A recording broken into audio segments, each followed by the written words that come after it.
This is Andy Leonard at the 1980 Atari Games. Lots of excitement here. Stiff competition in basketball. They have the jump on skydiver. The human cannonball can't miss. And for the first time, Space Invaders. They're ready. Let the games begin. No other company offers you as many different video game cartridges as Atari.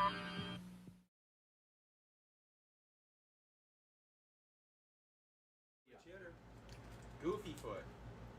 Here we go. Okay, that was terrible. Are you bunting? No bunting. You have to swing for the fences. All right. Power. I want power. I want the same power that you like punch me in the side of the head with. Ready? Here we go.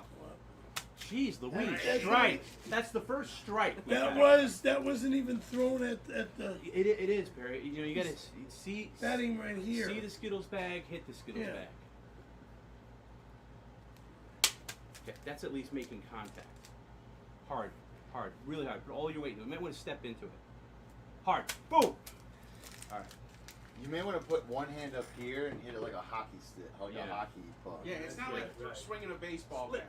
Go for the split grip. Ready? All right. I'm sorry, Jim. We need. After the lift-off reel, we're getting into it. Good morning, everybody. Strike out. I don't know. Did you go yet, Tom? Yeah, I didn't.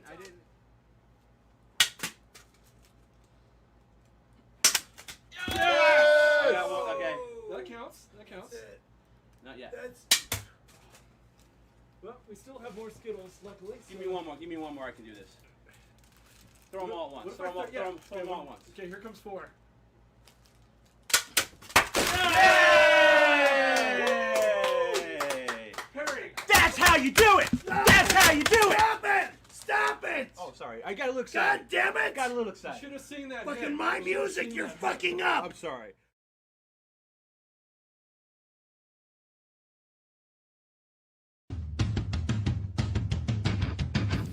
Do you feel that?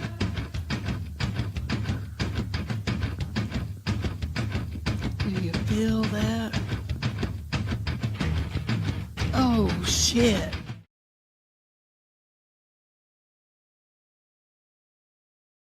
Are you ready, Wendy? Yeah. All right, here we go. We're gonna dance with these people tonight. Who's first? Oh, it's Bobby Fran. Everyone dance. We're dancing with Bobby Fran. Yeah. Oh, it's Craig. This is from the Blind Mike Show. Yeah, Craig. Craigers. Here we go, Craigers. Oh, dance. Oh, there's Quadfather. Hey, we're dancing with Quadfather. Hey, oh, there's Cardiff. Look at Cardiff. Oh, we're dancing. Oh, there's Christian and Eric. He's so gay on the right there. He sucks so much cock. But the guy on the left is very nice. Oh, look at this. Look at our boys from the No Filter and BYB. We got B. Look at Andrew. We got Bobby Nick. We got Disarray. We got the weirdo. Hey, look at them all. Yes. Dance babies. Dance baby dolls. Yeah, dance. We got everyone. We're dancing in the. Oh, we got Joey C. We got one. We're dancing with Joey C. This is everyone. Everyone dance. Because we are dancing in a way that no one's ever danced in the Dabble with us before. That is right. We got Joey C. We got one. Oh, we got Bobby Fred again. But guess what? We're going to number 2. And number 2. Oh, look at that. We got Phil Elmo. Everyone got Phil Elmo. He's doing the pop lock from Mohawk. Yes, he's doing it. That's right. Look at him move. Woo. Woo. Phil. Yeah, Wendy, you were the sexy. Yes, here we go.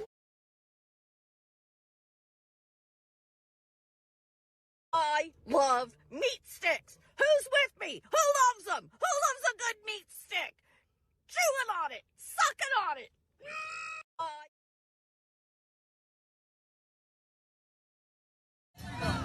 R-E-S-P-C. That's what I want from me.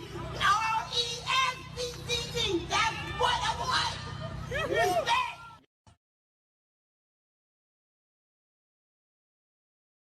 What, like February 6th? Yeah. Of last year? Which one of us is gay? The real corn, not the imitation. You're like corn Well, I mean, milk. it all depends on how much money is involved, sir. Yeah, yes. No, it doesn't. No, it does not. I gotta $2. This is going to be Granny getting gay. He's already got to poop. He's got to flush out the system just in case it's him. Fuck you, Corn. Stop hating Mondays. Be a professional and hate the whole week instead. Bruh.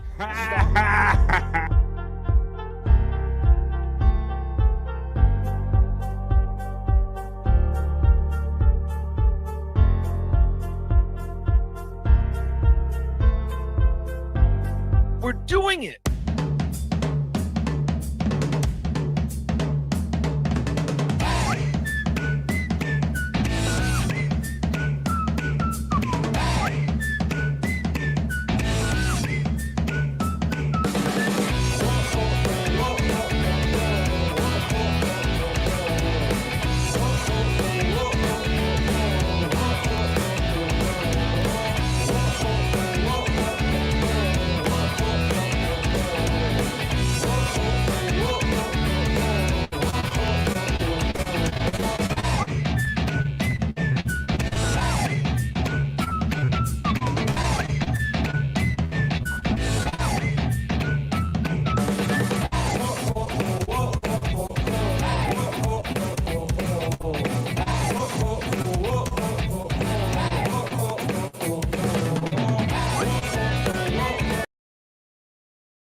Hey there. How's it going? You're muted. I can't hear you. So I just opened the show the whole time and didn't see that? I was muted the whole time I opened the show, right? Yeah. Well, let's start over. Holy shit. Holy shit. Well, I'm glad you showed up, DJ Electrify, because some of my friends are delayed or not here yet. I see Hack Ride Sam mute. People can hear me now. So why don't we do a little rewind and start all this shit over again? Thank you for being here. Rewind. And I got a great thing that you made for me today. Thank you. See, I've been sitting up here. Sometimes you do too much prep for a show. I think I overthought it today, Electra, because I'm like making sure I'm dotting all my I's and crossing all my T's and everything. And I'm missing basic shit this morning. Oh, for sure. Overthinking it. So why don't we do a little rewind? I'll roll my little package again, and maybe this will be a lot more interesting if you can hear what the hell I'm saying. Let's go.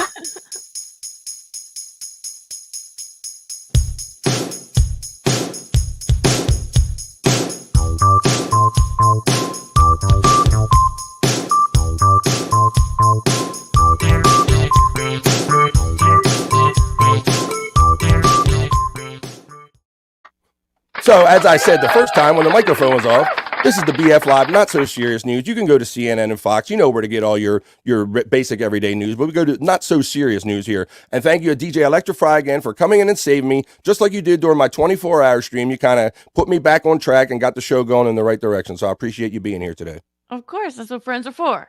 Are we going to sing that? I want to sing it. Let's sing it. Okay. That's what friends are for. Maybe not. Okay. Let's see. All right. So here we go today. So you could see a lot of these graphically, but let's go back to, let's do this with some audio this time. Now we did the silent movie. It says caught at the border with pythons in his pants. The New York City man fined and sentenced to probation. It said the New York City man who admitted to smuggling 3 Burmese pythons in his pants through a U.S.-Canadian border crossing was sentenced Wednesday to a year probation and fined $5,000, federal prosecutors said. Calvin Batista, 38, he crossed into northern New York with the hidden snakes on a bus from Montreal to New York City, July 15th, 2018. So this is just now getting settled. The young adult snakes were hidden in his inner thighs of his pants in snake bags tied to his drawstring. Wow. Oh my God. I know, like I would be worried the whole time. So it says they were discovered by U.S. Customs and Border Protection officers, according to court documents, and a release from the office of the U.S. Attorney Carla B. Friedman. It says the Queen resident purchased the snakes, which were worth more than $2,500 at a reptile store in Canada, according to the court documents. Importation of Burmese pythons is regulated by an international treaty by U.S. and federal regulations, listing them as injurious to human beings. I'll say so. That's an understatement, right? It says the Burmese python, one of the world's largest snakes, is considered a vulnerable species in its native Asia and is invasive in Florida, where it threatens the native animals there. So what do you think? Electra, you ever been so desperate to snuggle anything that you put in your pants? Much less a snake? Yes. Uh-oh. Oh, I hit on something. Can you care to legally elaborate or no? Drugs and alcohol into concerts. Hi-oh, there you go. Yeah, well, yeah. We've all done that. Yeah, we've done that But one. nothing live. No live animals. No. Mm-mm. No live animals, yeah. I've never been so desperate to have an animal or anything. I take it home. Well, I have a follow-up story that you saw the pictures, but you couldn't hear the audio on, of something else somebody imported gross. Let's check this out. Let's see, check out this story, Electra. In this story right here, you probably didn't know the world needed this, but it says lab grows artificial testicles as a step towards treating male infertility. Wow. Lab-grown testes. That's interesting. 1, 2, maybe 3 now. Let's read the little, it says, Ramat Gan. Researchers said they've created artificial testicles as a step towards treating infertility in men. The tiny laboratory organoids are produced in vitro from real mice testes. Now, that's a little disconcerting that they use mice testes. Mm-hmm. Like when you're afraid guys are going to have walking around having little mice babies or something going on. I don't know. Yeah, It sounds wouldn't kind they of be weird. too small? Oh, yeah, maybe. Well, no, some of these guys, maybe the guys aren't well endowed. Maybe mice is just enough. It says the artificial testicles are a promising model for basic research on testicle development and function, which can be translated into therapeutic applications for disorders of sexual development and infertility, said researcher Dr. Nitzan Gonin in a statement. So wow, that's amazing. I mean, balls and lab-grown balls there, Lecture. What do you think? I don't know. I really don't know what to say. How would they connect them? That just sounds complicated and Lots of logistics. How you Would get they the really logistics. feel like your own? I mean, Oh shit. Yeah, I'm seeing like I've got super chats in here building up. Thanks for letting me know that I was muted. I'm having a Monday, I guess. Ho. Even though I try not to have a Monday, sometimes the Mondays get me anyway. Uh-oh. Sounds like somebody's got a case of the Mondays. Little bit. Just a little bit. All right, Electra. In our next story here, let's see what we got. I said there was a theme in here, if you could hear me, and I said the theme, says the Border Patrol dog sniffs out something unusual in passengers' luggage. Mummified monkeys. Let's see. Yep. Mummified. So look, here's the picture of it. Look at this.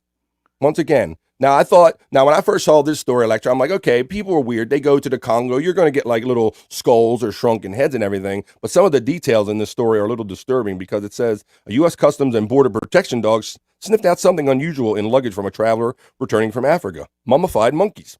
The passenger returning from a visit to the Democratic Republic of Congo reported that the luggage contained dried fish, but an inspection at Boston Logan Airport revealed dead and dehydrated bodies of 4 monkeys.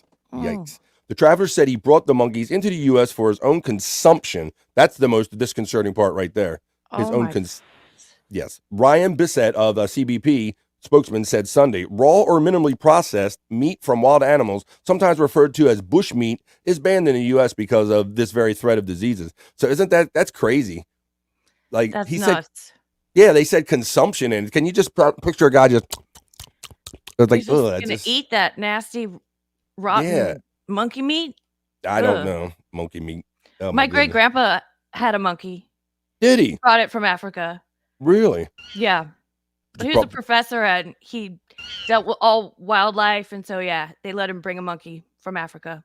That's cool. Back in the good old days when you could bring a monkey on an airplane. Wow. Well, you can't bring the ones back with with raw, like with meat attached to the bone. So let's see. All right, and this is kind of for our computer nerds out there. And this might I'm kind of fascinated by this. It says a Chinese team's memory leap shrinks data. Let me close that off. Shrinks data center storage capacity into a DVD DVD size disc. Easy for me to say. It says in the world's first, researchers used 3D optical data storage architecture to reach petabyte levels of capacity. You ever heard of a petabyte, Electra? Never.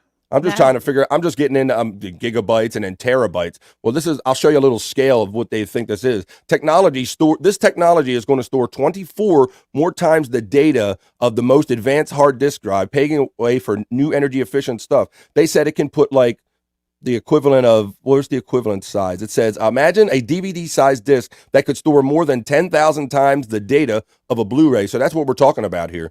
We're talking about 10,000 times the data in the same amount of size of our Blu-ray disc. Isn't that amazing?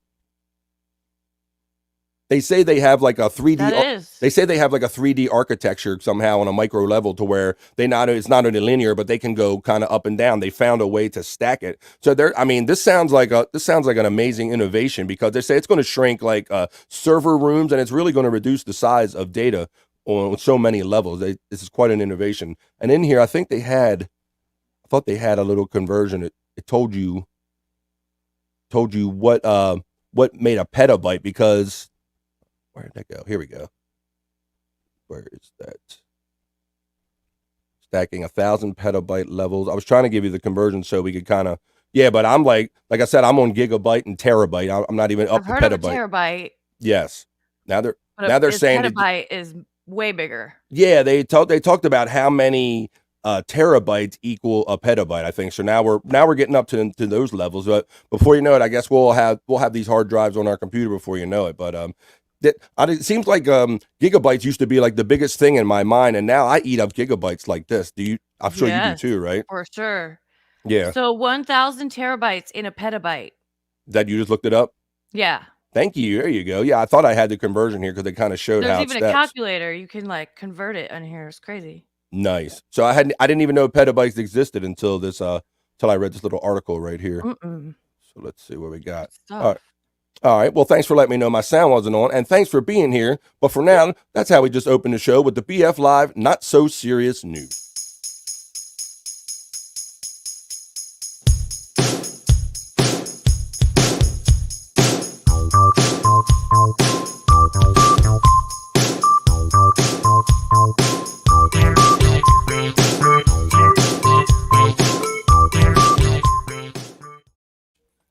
That's right. Thanks for being here today, everybody. And thanks once again for the lovely DJ Electra for sliding in and saving me because some of my people are AOL today. So it's great to have somebody here to talk to. I appreciate that. So how's it? It's early out there on the coast where you're at. You just getting up and jumped on the gear? What's up with you today? Yeah, I got up early, started working on some stuff. And then my computer storage is full, so I need some more bytes. You need petabytes, yeah. See, perfect story. I gave you a little information there. Yeah, you're probably like me. You're probably worse than me because I do a few shows, but you do a lot of shows with our friend Hack Ride, and you just constantly have to be like producing in your sleep, waking up. It's like a 24/7 thing, isn't it? Yeah, I thought nursing was a lot of work. I work 12-hour shifts, but this is like 24-hour shifts. I agree. It kind of fools you there because when I made this shift, I'm thinking, okay, I'll do something that's kind of cash. And it is kind of casual in the fun sense, but people think there's a lot of work behind it. So yeah, you stick 24 hours. I'm feeling that one. Absolutely. If I'm not doing work, I'm thinking about it and coming up with ideas. So yes, it never stops. Yep, you're right. I'm always on. I'm always on the phone going, put that away for a show. Send this here for a show. Always thinking about what you can grind into content of the show, man. So yeah, it's fun though. It is fun. It is fun, and I know you were busy, and I know you're busy doing all those shows. I told you I have a hard time keeping up with you and Hack Ride. You guys are pumping out the content. Yeah. Between Catch 22, which you can see every Tuesday right here at 9:00 East with the lovely DJ Electrify, and Casey Day joins as the co-host, and that's a lot of fun. And we'll check in on Wawa tomorrow, right? Yep, for sure. Got a lot of new stuff. That's fun. That's a lot of time. I like to hang out in the chat and have fun making comments about her. All right, well. Here's another fun thing that we like to do here. Well, actually, before we get to that, I think the chat's been building up. So why don't we do one of our favorite things that we do here, the chat family check-in. Let's do that. Let's go. Come on. Talk amongst yourselves.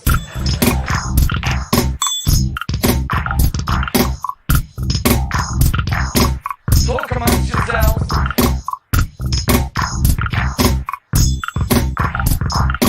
Talk amongst yourselves. That's right. I got the reading goggles on. We're going to do this. We'll do it the right way. And this should be fun, Electric, because I'm sure I'm going to see all the comments about nobody being able to hear me. So let's do this. Here we go. I was a little bit late. Otherwise, I would have come up quicker. Shit. That's fine. Dave Daffler, Stormy, take a guess. Not asking for a friend. What's up, Dave? Hey, Stormy is actually, she reminded us last week that she should be, fingers crossed, getting her new internet installed today. She's been going around and around. She lives in an area that is internet challenged. And so she finally pinned down somebody to come out, put a new box in and take care of some wiring issues. So hopefully that's going to go down today. So Dave Daffler says, remember to guard your privacy and abide by our community guidelines. What's a question mark? No, not a question mark. What's up, Dave? How you doing, buddy? Community guidelines, question mark, send me the brochure. Coming right in the mail. Hey, look, there he is. It's our boy Jake Hudson checking in. You know what's up. Whoop, there you go. I'll put a hold in. What's up, guys? What's up, Jake, buddy? Jake says, good morning, guys. The last 24 hours has been rough. I found out my sister passed away yesterday morning.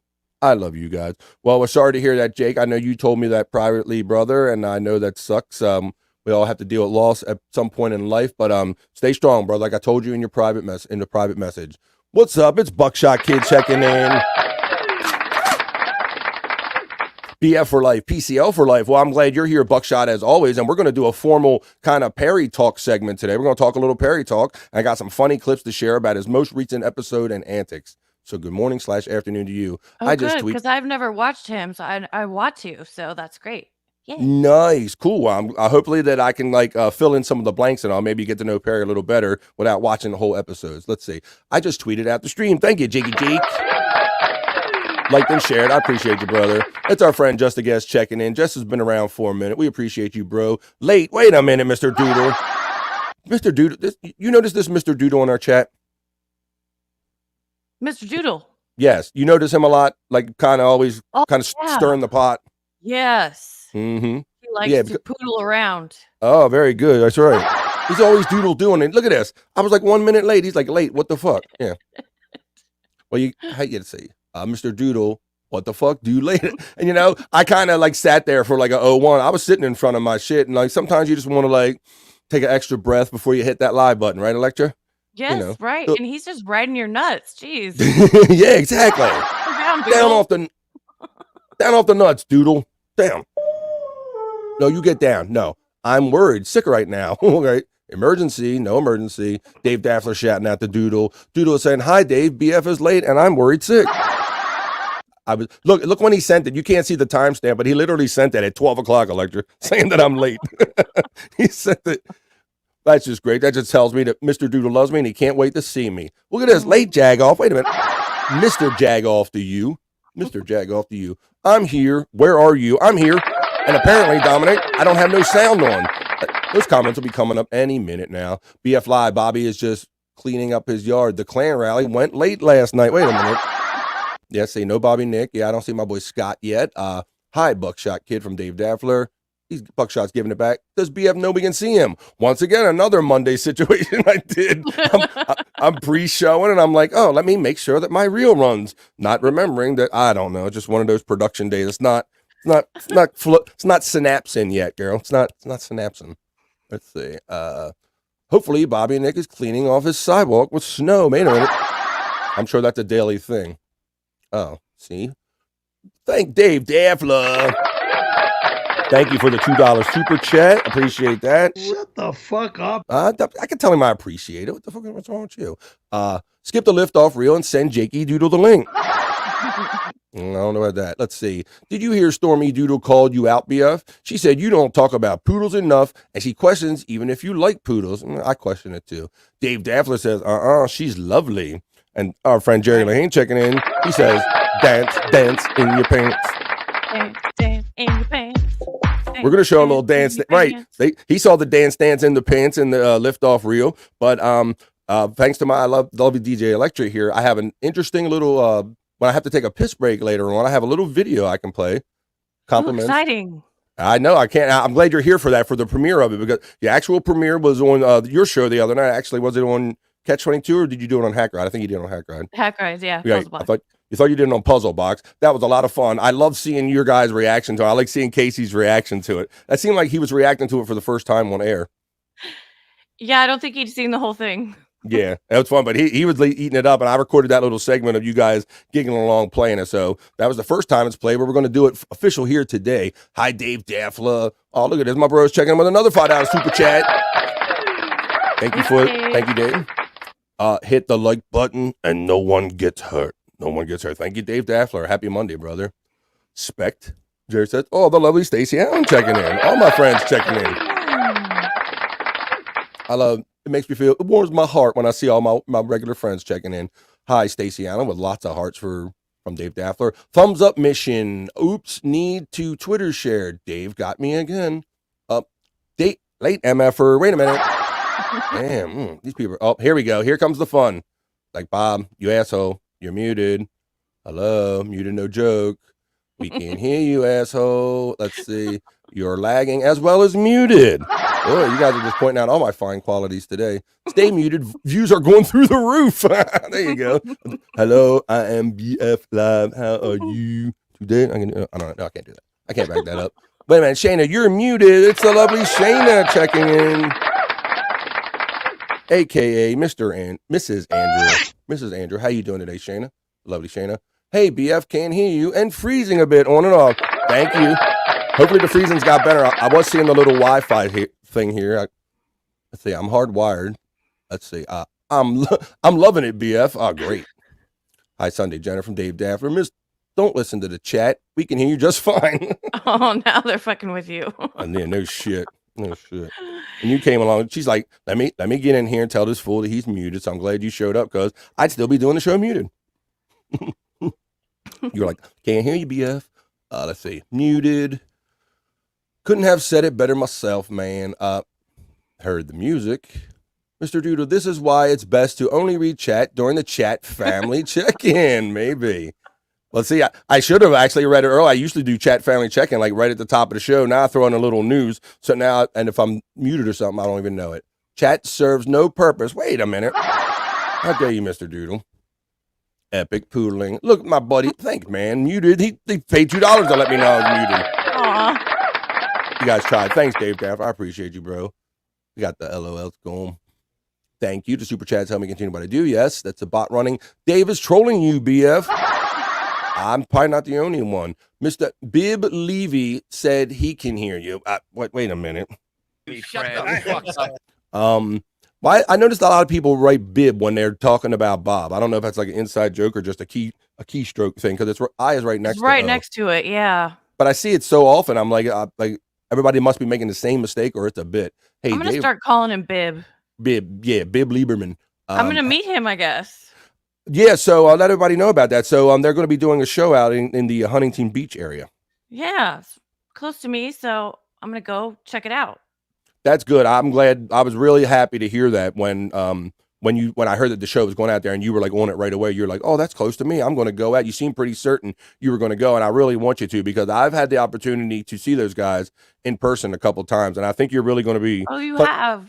Yes, I have. I've seen Bob and Shuley and Mike and all those guys on a few occasions live, and so I've had that experience where you go out to the club, and I want you to because they're so nice. I guarantee if you just go up, they might not know you because obviously you have a filter, but if you go, hey, I'm DJ Electrified, I hang with Hack Ride, they'll pull you in just like that. I mean, they're great guys. They're really fun to be around in person. So yeah, well, they want some help getting all their electronics set up and their sound and everything beforehand because they're not going to have time before they do the show. So I'm going to kind of help them out with that if I can.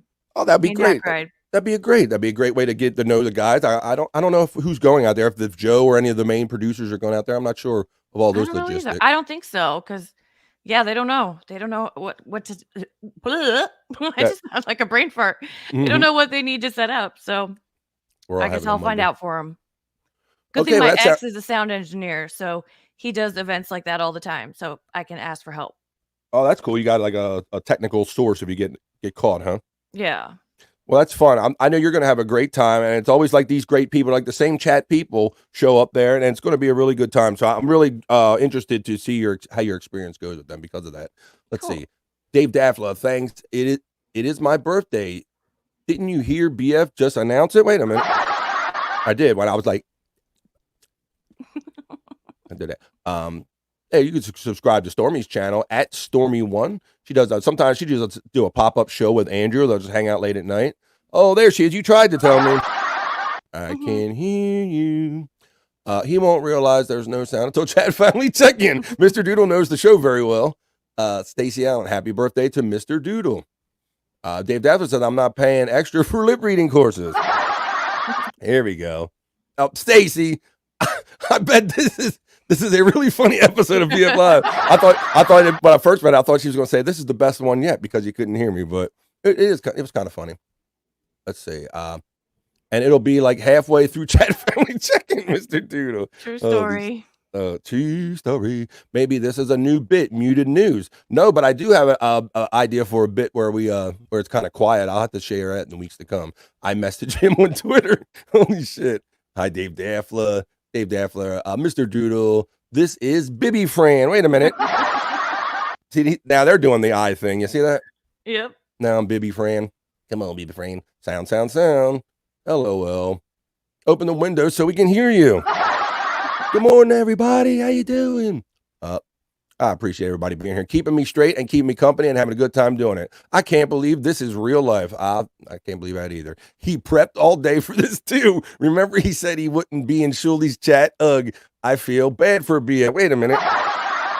Just chalk this one up under shit happens. I'm backstage. Boy, I really need to. I need to get engaged to chat more while I'm doing the show. Let's see. Hack checking in. What's up? Finally, I can read during my podcast. You son of a bitch. Let's see. What's up, buddy? How you doing? Reading time in. This is where I first got a clue when Mr. Judah went, this is, at first I said it's continent. And they're like, this is content. And I'm like, wait a minute. Something's going wrong with my stuff here. Stuttering John could never pull this off. You damn right, Mr. Doodle. Sunny Jenna, I keep checking my volume. That's on. Is this thing on? Is this? Hello? Is this working? That's it. They're laughing about it. So hey, whatever you laugh at, as long as you're laughing, have a good time. I'm so confused right now. I'm so confused. You're muted, BF. You've been muted this whole time. Mute. Laugh. Mute. These are all different. Mute. Ask him if he likes poodles. Mute. Hey now. Yes. Yes, BF. LOL. I hear Electra, not BF. Sunday Jenna. These are this dress rehearsal. Yes, that's right. lest anyone think I'm worried BF was going to cry. He is taking it good. I'm pretty good, you know. I try not to cry too much. Not in public. People give you weird looks when you do that. Give you weird looks. Oh, I just got an alert. Wawa just went live. If you want to cover that. Do you think it's safe to do that? Why wouldn't it be? Because I've seen side boob from her. Let's see. Oh, this is true. Yeah. She has shown nips before on live streams. Yeah, she does live. She's a little rough for me. Everyone back to spot one. That's right. Let's go. Take two. I need milk. I don't know. I need Mike. I thought that said I need Mike at first. Let's see. Wow. So you'll have. I'm sure you get excited every time you see her go live because that's just good content for your show. Oh yeah. She never misses. He was probably talking about poodles the entire time. I was saying some wonderful things about poodles during that. I was like, pet them. Just absolutely yes. Let's see. Hack ride. Whoop. Shit jumped on me. Wow, jump big time. Why does it do that? Here we go. Wow, I got a lot to go. The man we tell, this is how you do chat. This is how you engage your people. Just ignored us for 16 minutes and it was glorious. You son of a bitch. I make one mistake. Let's see. It's always good to have It is. Thank you. Thank you for my second chance. The good news is we don't get to see the jokes that didn't work. So, hey. Basically, the show. The bad news is I tried to sing. Where was this at? I tried to sing. That's what friends are for. Oh, okay. Yeah, no, that's good. I like that. Your voice is comedy gold. That could be for either one of us. I don't know. Uh-oh. Well, I'd rather my voice make people laugh than cry. That's for sure. It could be worse. Exactly. Mm-hmm. Electra has done everything weird. It's amazing. Mine are AI testes. We're talking about the lab-grown testes. Do they come with a warranty? Let's see. 8 yee. BF, you owe me 1 Bitcoin. Hello, let me get that for you. Hang on a second. I got it right here. There you go. All right. Longo Bongo, King of the Congo. Longo Bongo, King of the Congo. Mr. Doodle Bitcoin is down 900 points today. Are you sure? Wow, Dave knows his shit, man. Let's see. McMonkey Nuts. Monkey Jerky. Oh, this is nasty. Yeah, McMonkey Nuggets. Oh my goodness. Right, because like I said, after I thought, okay, maybe he's just sick. He's going to put him on a shelf. But when they use consumption, I'm like, that means he's going. Yeah, he was going to eat him. Oh, dude, monkey jerky, maybe. I don't know. Make it into tea or something. Who knows? Soak them right because they boil them. I understand they boil it. Oh man, let's see. Dave Daffler, the Bitcoin sign is up today. So our mining stocks. There we go. You get financial news in the BF live chat, even when you can't hear. Pterodactyl bites. Mr. Doodle, I wouldn't touch any crypto at gunpoint, says our friend Dave Daffler. Wow. Not a fan. Yeah, he's not. I don't really mess with any of that coin. You much on any of that Bitcoin or that digital currency, Electra? No, not at all. Just not regular. Either. It just seems like another thing to speculate on, another thing to potentially lose your money in, you know? Mm-hmm. It's only worth what somebody's going to pay for it, and nobody's really using it that much. Unlike Stuttering John, I'm a genius mental-level stock trader. Wait a minute. Of course, it used to be Bobcoin, but now it's Bibcoin. Mr. Doodle, Bibcoin is a great idea. It will take off just like Poodlehead Token did. I didn't get on that Poodlehead early enough. Stacking is used for imagining astronomy, just repeated exposure. Jerry Well always got the science angle on here. I don't like the name pedo bite. Hey-oh. Yeah. That does have a connotation, doesn't it? You know, it's like maybe it was a guy that just had like a lot of extra child porn and invented it. He's like, look, I need a big data to put all this nasty porn. What are we gonna call it? Well, for your ass, we're gonna call it a pedo bite. Could be a thing. Yeah, it did have a weird connotation. It's funny how everybody's brain goes there. That's a more you know thing. Let's see. Share to Twitter. Hit the social media and share button. Come on, man. Yeah, I want to thank, I think it was Buckshot that was in there, or was it Mr. Doodle, telling Jake that he should be out on other shows promoting that BF Live is on today. And I'm surprised our boy isn't more active in the chat. DJ Electra, did you try CMD, run as admin, then SFC, /scan now. Wait a minute. Can you translate that for me? I was gonna. Did you try Control Alt Delete? No, I don't know. I wrote it down. I'm gonna look into it, but I do not know what that is. No, because knowing this knucklehead, it's probably something that erases your computer. Yeah, so I won't do that. Do it on a computer you don't want to need the stuff off of. Wait a minute, Stormy's box. Wait a minute, what are we talking about now? Have you tried resetting my box? No, I have not. Let's see. Dave Daffler, poodles are the ones pulling rugs, so they's fine in the end. Okay. Thanks, Dave. I wrote it down and we'll check it out. I don't know about that. Dave can be a little mischievous. Man of flipping man. I just put a pizza in the oven. BF pizza pie on a Tuesday afternoon. You must be overseas. Oh man, flipping man. Nothing like the N-word. Wait a minute. Come on. You drunk? You've been drinking this morning. Ooh, I don't know. Doodle. Let's see. Mr. Doodle, the unique one. Electra, if you need more help, ask BF Live Bobby for my text. Yeah, I can give you some information if you emergency. Mr. Doodle is the best. I'm a huge fan. Wait a minute, you said that about yourself. You can't compliment yourself. There you go. Mr. Doodle Rock, says Dave Daffler. Now that one counts. Mr. Doodles inspires me to poodle more. Wait a minute, you can't once again. Dave Daffler is the one checking in. He is the one checking in. Thank you, brother, for hooking me up with these super chats. Happy birthday, Mr. Doodle. Oh, now it's your birthday. Yeah, man. Mr. Doodle's birthday. Thanks, Dave. BF, come on, pop up. BF, you're going to watch Unsolved Mysteries on stream today, right? You said you would. We'll try to do it. Hey, what's up, Bobby? David Bobby in here. Good bro to Scott. Your buddy Scott, MIA, bro. I think he's sleeping in. Let's see. I think Scott only really started getting up this early in the day for BF Live because he always told me he would like to sleep in. So I guess he still does that every now and then. Hi, Bobby. Getting the kisses from Sunday Jen. And Mr. Doodle says, Stuttering John is going to destroy you for making of the deaf. Oh, yeah, making fun of the deaf. The deaf are allies to gays, just like John's kids. Wait a minute. Yeah. Hi, Dave Laffer. How are you? Muted again. Wait a minute. That is not true. Now, here's somebody that I know of through Electra, and I've seen his show, and through Hack Ride, but I've never seen him in my chat. Dylan from somewhere is checking in. What Dylan were you from somewhere? He what just were you finished doing? his live show. Yeah, were you on there earlier today, or yeah? Yeah, I was over there. Oh, cool. Yeah, I noticed he kind of does a similar. He does like everyday show, like about this time of day, right? Okay, you check Dylan from somewhere doing the with the co-host interview. Is that he still doing that? Yeah. Co-host interview. There you go. What were you doing freezing? Do you think you're Mr. Freeze or something? Thank you, Dylan. Thanks for checking in, buddy. I saw him. My first exposure to him was when he did the thing on Levyland, where he come in and did like the mid show kind of report or whatever. Oh yeah, that was like my first show, I think, or one of my first shows with Bob.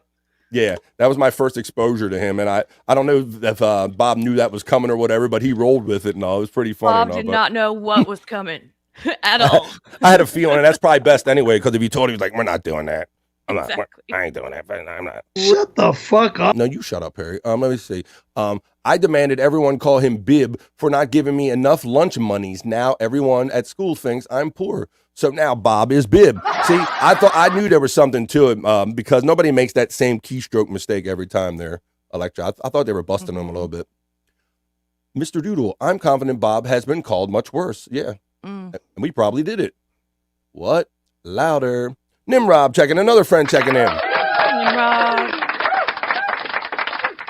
He said, I don't think Joe flies. He's talking about I don't know. He likes fries. But maybe he don't fly. Not a dog, a frog, you dummy. Let's see. Let's see. Hi, Joe. How are you doing, Joe? What's up? LOL. He got the laughs. Hi, Nimrod from Dave Daffler. Mr. Doodle says, Stormy Doodle said you should make me a mod, BF. You really want that wrench, don't you? Hey, Dave Daffler from Nimrod. Where is Bobby Nick? I MIA right now, Mr. Doodle. I'm guessing sleeping, or I don't know. There's not here. No Scott, nobody. I'm solo today, but for the lovely DJ Electrify coming in and saving me again, telling me that my sound ain't working and giving me somebody to freaking talk to. I appreciate it. They need hair and makeup, mani pedos, craft services, trailer, 10-minute call, for Huntington Beach. You got all that taken care of, Electra? You going to do all Got that? it all, yep. Mani Patties, all that shit? Oh, yeah. That's good. I'm there. Yeah. Craft services, only the brown M&Ms. Where is Bobby Nick? Yeah, he must be sleeping. Dylan, again, kind of quiet bit. ASMR, yeah, earlier. Yeah, I was doing ASMR. Hi, welcome to BF Live. It's BF Live, not so serious news. Bobby, Nick, Oh, it makes Bobby. my skin crawl so much. What's that? Oh, it makes my skin crawl so much, that ASMR. I can't do it. Yeah, they're right. I'm the same way. Like, I don't need that, and especially when they get, and when they get. Oh God. See, I'm getting you. Yeah, you fucking chewing and everything. It's like crazy. Yeah, I'm not very fond of that either. We got some Yoda talk going here. Nick, Bobby, where he? Do not know. Care do not. Care I do not. Don't ever ignore Mr. Doodle. How could you? He's constantly in my chat. Hack Ride let us know. You saw that earlier. Wawa was live. Mm-hmm. I'm a little worried about that. You never know when she's going errant tit or something like that. But I love watching her, and I love watching her with you guys and how it's all broken down. I'm worried sick about Bobby Nick. Well, let's not do that. Let's see. Bobby Nick was a former UFC champion, was he? I don't know. Really now. Did you happen to see there was a viral video going around on the internet over the weekend on Twitter of guys getting in a fight in the crowd at a UFC? Did you happen to see any of that? I didn't. I was just, like I said, because we talk about looking for content all the time. I'm constantly on my phone. So I was scanning by one of them. I don't have it ready to pull up, but yeah, these guys, like, in the crowd of a fight, like, they're going to do what they're paid to come and watch, you know, like, no, we're going to fight. And it's like, it'd be like equivalent to us, like, being in the stands, like, throwing the football around or something. I don't know. It seemed kind of weird. That is. But I guess you get in that kind of testosterone charged environment, I guess, and they all think that they're the guy, you know. Mm-hmm. I always laugh at those guys. They come to wrestling matches or something, and they kind of dress like the wrestler. They think I'm equally as tough, and I'm going to get involved. Yeah. I've never been to wrestling or UFC match. I've been to I've been to a minor league version of UFC we have here in my city, like a feeder network for UFC, a minor league, if you will. I've been to that, and it's nothing I really need to see in person all the time, and I don't really watch it on regular TV. And then wrestling, I've always kind of been a wrestling thing because I've just been into it ever since I was a kid or whatever. So, cool. Bobby Nick was a former. Wrestling crowds are very interesting because it's very similar to the podcast world in that it's all kind of like a community, and if you all kind of know and get the storyline and all, it's kind of a very tight knit community. It's very interesting. Let's see. Bobby Nick was a former UFC champ. We got that one. There. Oh, checking in again. Thanks, Dave. You're killing this. Thank you, buddy. Shout out to the 22 people that are watching live. This is BF Live 40. I start off the week every Monday from 12 to 3 or so on a positive note, just getting the week started. And I'm having a heck of a time getting started today, but I'm glad to have DJ Electrify helping me. Bobby Nick once started the most successful Ponzi scheme ever created. Let's see. David Bobby said he heard everything. See, so he got that hearing going on. We all need to ask ourselves one question. What can we do for Bobby Nick to make this world better for Bobby Nick? All right. Nimrod says, Wawa equals Tata. Hello. Tata sometime, yes. She's a wild one. She is a wild. Muted and late. F this. Oh, Bitcoin. We got Bitcoin up at 3.5. Here comes the financial reports. We got Dogecoin at up 126, according to our friend Hackride. BF Live does not dispense financial advice. Please invest at your own risk. Dogecoin is at 3. Let's see. Hackride. Oh, I'm getting technical now. You get blue chips. You dabble in crypto. Less than 10% of total portfolio. Get BR break B. Here we go. Plus 58 and all your geeky terms. There you go. Let's see. It's not. Oh my God. These two are doing a financial report. We're going to have the hack. Look at this. Should I read this? I'm not reading it. Sure. Okay. So for amusement purposes, I'll read it. 33% in BRK-B, 30% in S&P, 23% growth, 10% crypto and speculative. That's the breakdown of how you should invest, according to our financial advisor, Hackeride here. Don't worry about numbers. Worry about percentages. Investing is about percentages. If you get lost in the numbers, you won't see patterns. Whoa. That's the more you know, I guess. That does fascinate me. Yeah, I try to wrap my head around it sometimes. Trying to understand stock. I used to try to like figure out what was going to be like the next hot stock before anyone else could. But you got these guys that do this risky day trading. I understand that's kind of a thing where guys make money. I never quite understood it. I have a friend that does that. Yeah. And I think he does make money, but I don't know, like, if he keeps it. I think he probably just loses it again. Or it comes and goes from what I understand. Yeah. Hackride says, take all investment advice with a grain of salt. Even this. That's right. That's why we say, yeah, please invest at your own risk. We all want Bobby Nick. Bobby Nick is the master of penny stocks. BK checking in. Brian Clauder checking in, bro. Good afternoon, all my fellow weirdos. Well, at least you know you're at the right place. Clouder from Dave Daffler, Hack Ride. Here we go. The great thing about balancing BRK-B with the S&P is that Berkshire has built-in counterbalances. Wow, this is turning a business report on the S&P. So you will have days where one goes up and the other goes way down and vice versa. Well, that's where the balance is, I guess. I guess that's where the balance is. Balanced and measured, sustained growth. Look at this. This man's got podcast advice, got financial advice. Also, what the fuck? Jake Hudson's supposed to be here. I haven't even seen him in the chat other than earlier. Jake promised he would go on your show today. He has good news. No news. No, that's rare. Let's see. Jake was so worried you wouldn't let him on the show. He told me earlier that with tears in his eyes, he was worried you would ditch him today. Wow. No way. Dave. Thanks, buddy. BF Live. Bobby, thanks for the Corey Feldman tickets. I'm a closeted Corey fan. You're not supposed to tell people that, Dave. Damn. Rather you tell people that I have a perv or something. ASMR chewing reminds me of my grandparents. Are you finished with that? No, I like she has to get so far away from the screen. You don't even see her. She's like, you do not want to hear that shit. That's funny. I have headphones on, so getting far away doesn't even help. It's No, I know. That's why I was wondering what that move even did for you. Yeah, that's it. But they do that as a kind of a bit. Bob, when they do Bob cooking, he does We Cook, so you don't have to. And they're showing him chewing, but there's no sound. And Mike Morse gets on the mic and fucking Shuley goes, Mike, if you keep doing that fucking chewing, it drives him nuts too, hearing that close up in your mic. Yeah. But might remind some people like Terry Nee of his grandparents. How you doing today, Terry Nee? Happy Monday, buddy. And I'm eating lunch. There you go. Making me hungry. Dave Daffler, Terry Nee. Mr. Doodle says, when Bobby Nick created Section 8 housing, do you think he had people like Stuttering John in mind? Or do you think people like John have ruined Bobby Nick's creation? I don't have Section 8 housing. I don't live in Section 8. Stormy equals tatas. Let's see. Dylan checking out. I'm glad to see you here, buddy. Pro wrestling in Los Angeles is an absurdist show. I recommend that or Midget Wrestling League for Electra's first wrestling show. I have seen midget wrestling too. Have you? Yes. Which one was better? Well, all right, so I'll give you the scenario. I didn't go, hey guys, let's go to a dwarf wrestling show tonight. But it was one of the younger nephews, or he was turning 21. He was becoming a man. So he decided to take him to the adult entertainment club, the titty bar. And just happened to be that one of the side features they had that night at the titty bar was freaking dwarf wrestling. It was amazing spectacle. It was fucking funny. Like fucking dwarfs flying all over the place and coming out of the cracks of the strip club and diving and shit. They had no fucking clue what was going on. Then you see a errant titty go by. So it was funny. If you get to see dwarf wrestling in that scenario, I say go for that. But awesome. Were they naked and dwarves? That would have been great. That would have been great.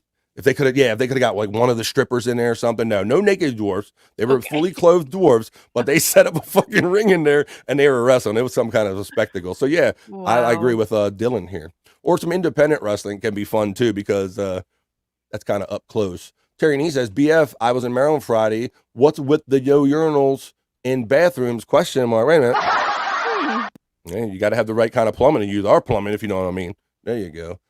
Brian Clauder says, Dave Daffler, my man. And Clauder says, there should be a doodle coin. Whoa, there is a doodle coin. Don't get him started, Brian. Don't get him started. Mr. Doodle says 99% of day traders lose money. That's my understanding, that it's highly risky. It's one day up and one day down, right? Mm-hmm. Yikes. Dave Daffler says, it's over. He says, I only invest. Day trading makes you work for it. I am so saddened that Jake isn't here. Jake not here. Bobby Nick's here. They all abandoned me, Mr. Doodle. What am I supposed to do? I am working on getting Jake Hudson here. I need someone to work on getting Bobby Nick. We have to get them here to save our universe and timeline. Oh, shit. I thought I was doing a podcast. Apparently, it's like a Marvel thing going on here. This is not a joke. To save the world, we need Jake and Bobby here before 2 p.m. You get right on that. Dave Daffler, Johnny K plus 8 is better than wrestling. That's his latest obsession. And one of your obsessions you shared with me, Dave Daffler, I'm going to make part of Internet Shyt, and that's about the car stories. I have some interesting car video I'm going to show you guys, about crazy car repair videos. Cut of the Jib checking in. Thank you for the $1.99, brother. Don't give this to Scott. He's late. Thanks, Cut of the Jib, Chris. Cut of the Jib. I guess he has his show on tonight, the one with Bobby Nick and 2K. Right, they're doing The Lunatic Lounge. Yeah, I think they're doing that tonight. And That's I tonight. passed by, was it Sunday? I passed by Scott and Jib talking about guitar stuff. Nice. On the guitar show. I did pass by that. So I won't give any of that to Scott. Shout out. Yeah, so if you want to talk guitar stuff, you can do that on Sundays with them guys. Hey, Cut of the Jib from Dave Daffler. Mr. Doodle says, if you all don't care about destroying our universe, then by all means, do nothing. Cut of the Jib says, hey, Dave, it's great to see you, brother. Where you been? Mr. Doodle, Brian Clotter. There's a poodle head token, my Ponzi scheme. Dave Daffler, best day traders make an average of 4% on the year. Investors make 8 to 15%. Yep. Also, taxes on day trading gut you, according to Mr. Doodle. And our last one for the time being, Mr. Doodle, Dave Daffler, Mr. Doodle, don't forget the 30-day rule. Oh, so for the time being, that was the chat family check-in. Talk amongst yourselves.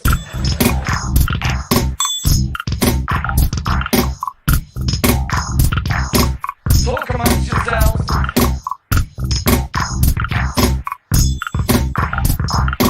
Talk amongst yourselves. That's right. That was the chat family check-in. We'll get back into that as the comments roll in. And Mr. Doodle floods my chat with Bobby Nick comments. We'll get back into those. All right, but for now, we're going to move on to do some other stuff. Is that Talk Amongst Yourselves from Coffee Talk? Very good. Awesome. I like that. Yes, Jake likes that. I think I turned him on to that. Let me find that one. Can never find it. Talk amongst yourselves. Very good. You're a fan. The Mike Myers, Linda Richmond character, right? Big fan. I saw him live. Did you saw him live? And which way? Like a stand-up, or how do you see him live? Stand up. Really? Yeah. I didn't know he did that a whole lot. I think he got into doing that after like everything had died down, and that was like kind of recently. Yeah, it was like, I don't know, 10 years ago. 10 years ago. Well, that would have been like, well, I remember like after the Austin Powers movies, all that fame had died out. I thought he was trying to get into stand-up. At least that was my recollection. So I'm sure he was funny though, right? Mm-hmm. He's just a funny talking guy. And he said he modeled that after his aunt or something. But yeah, I love certain talk amongst yourselves. I'll give you a topic. You know, I love that shit. So that's great. You know that reference. I love it. Let's see who's checking in here. We got the Cut of the Gym one. Bobby Nick is a hermaphrodite. Wait a minute. I don't know about all that. Let's see. Well, all that. These people got some wild opinions. Oh boy, wait a minute. Cut of the Jib checking in. Thank you for $1.99 for salt to make the fries salty. Oh, there you go. Yeah. Salty. Thanks for that. Extra salt. Extra salt. Poodles don't wait 30 days. They make hyper-focused, fast decisions that always hit. BF, do you think Bobby Nick has a small hog? I don't ponder other men's hogs. I don't think that's something you want to think about. No, I tend not to do that. That's what John does. How big's your hog? How big was the guy's hog? Bobby Nick is we got that one. Let's see. 2K says 2K is sitting on the couch and eating chips in preparation for tonight. Oh yeah, there you go. The 2K. Eat potato. I love a good potato chip, like Bob was talking about. All right. Well, why don't we do one of the other things we like to do here, and people like to see, I think. Why don't we do what's called the National Day, hey, and see what's going on in the National Day calendar. Let's check it out. 3, 2.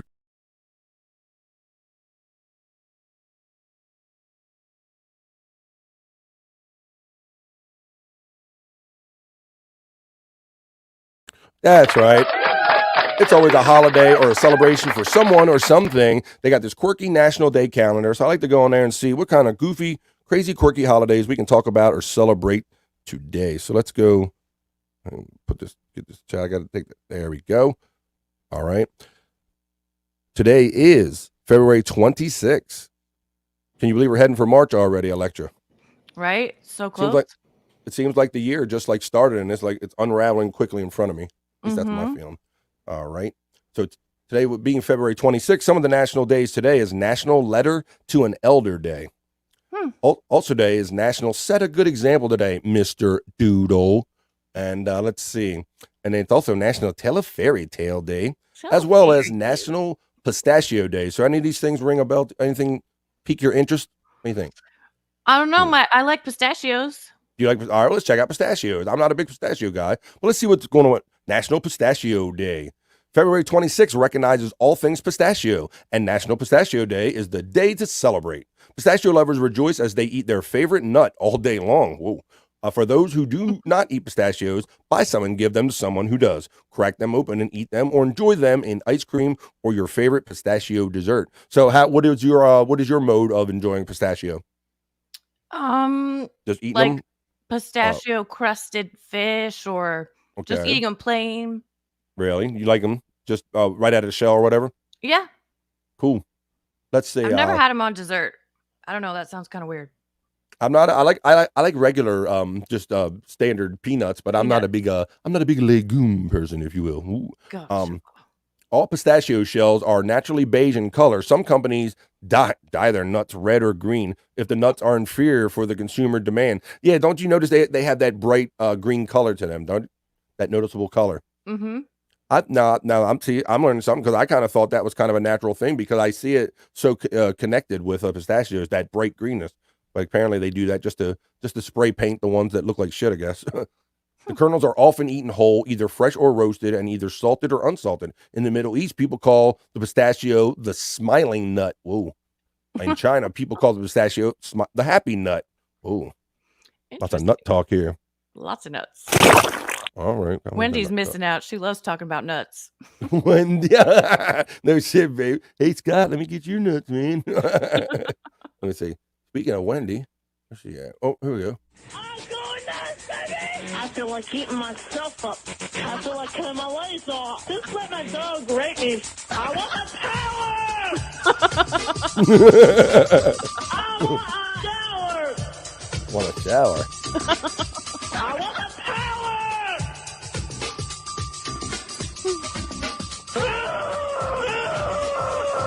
I'm going nuts! I'm hungry! Come on, somebody rape me, guys, and damn it! There you go. That's Wendy. Back in the day when she was known as Wendy the retard. Do you happen to know the context of any of that, Electra? I don't even know where that clip is from. Okay, so that was so funny, and I like this because I was a fan back in these days. I listened to anytime she came on there, I would always definitely listen up. So that was a legitimate phone call.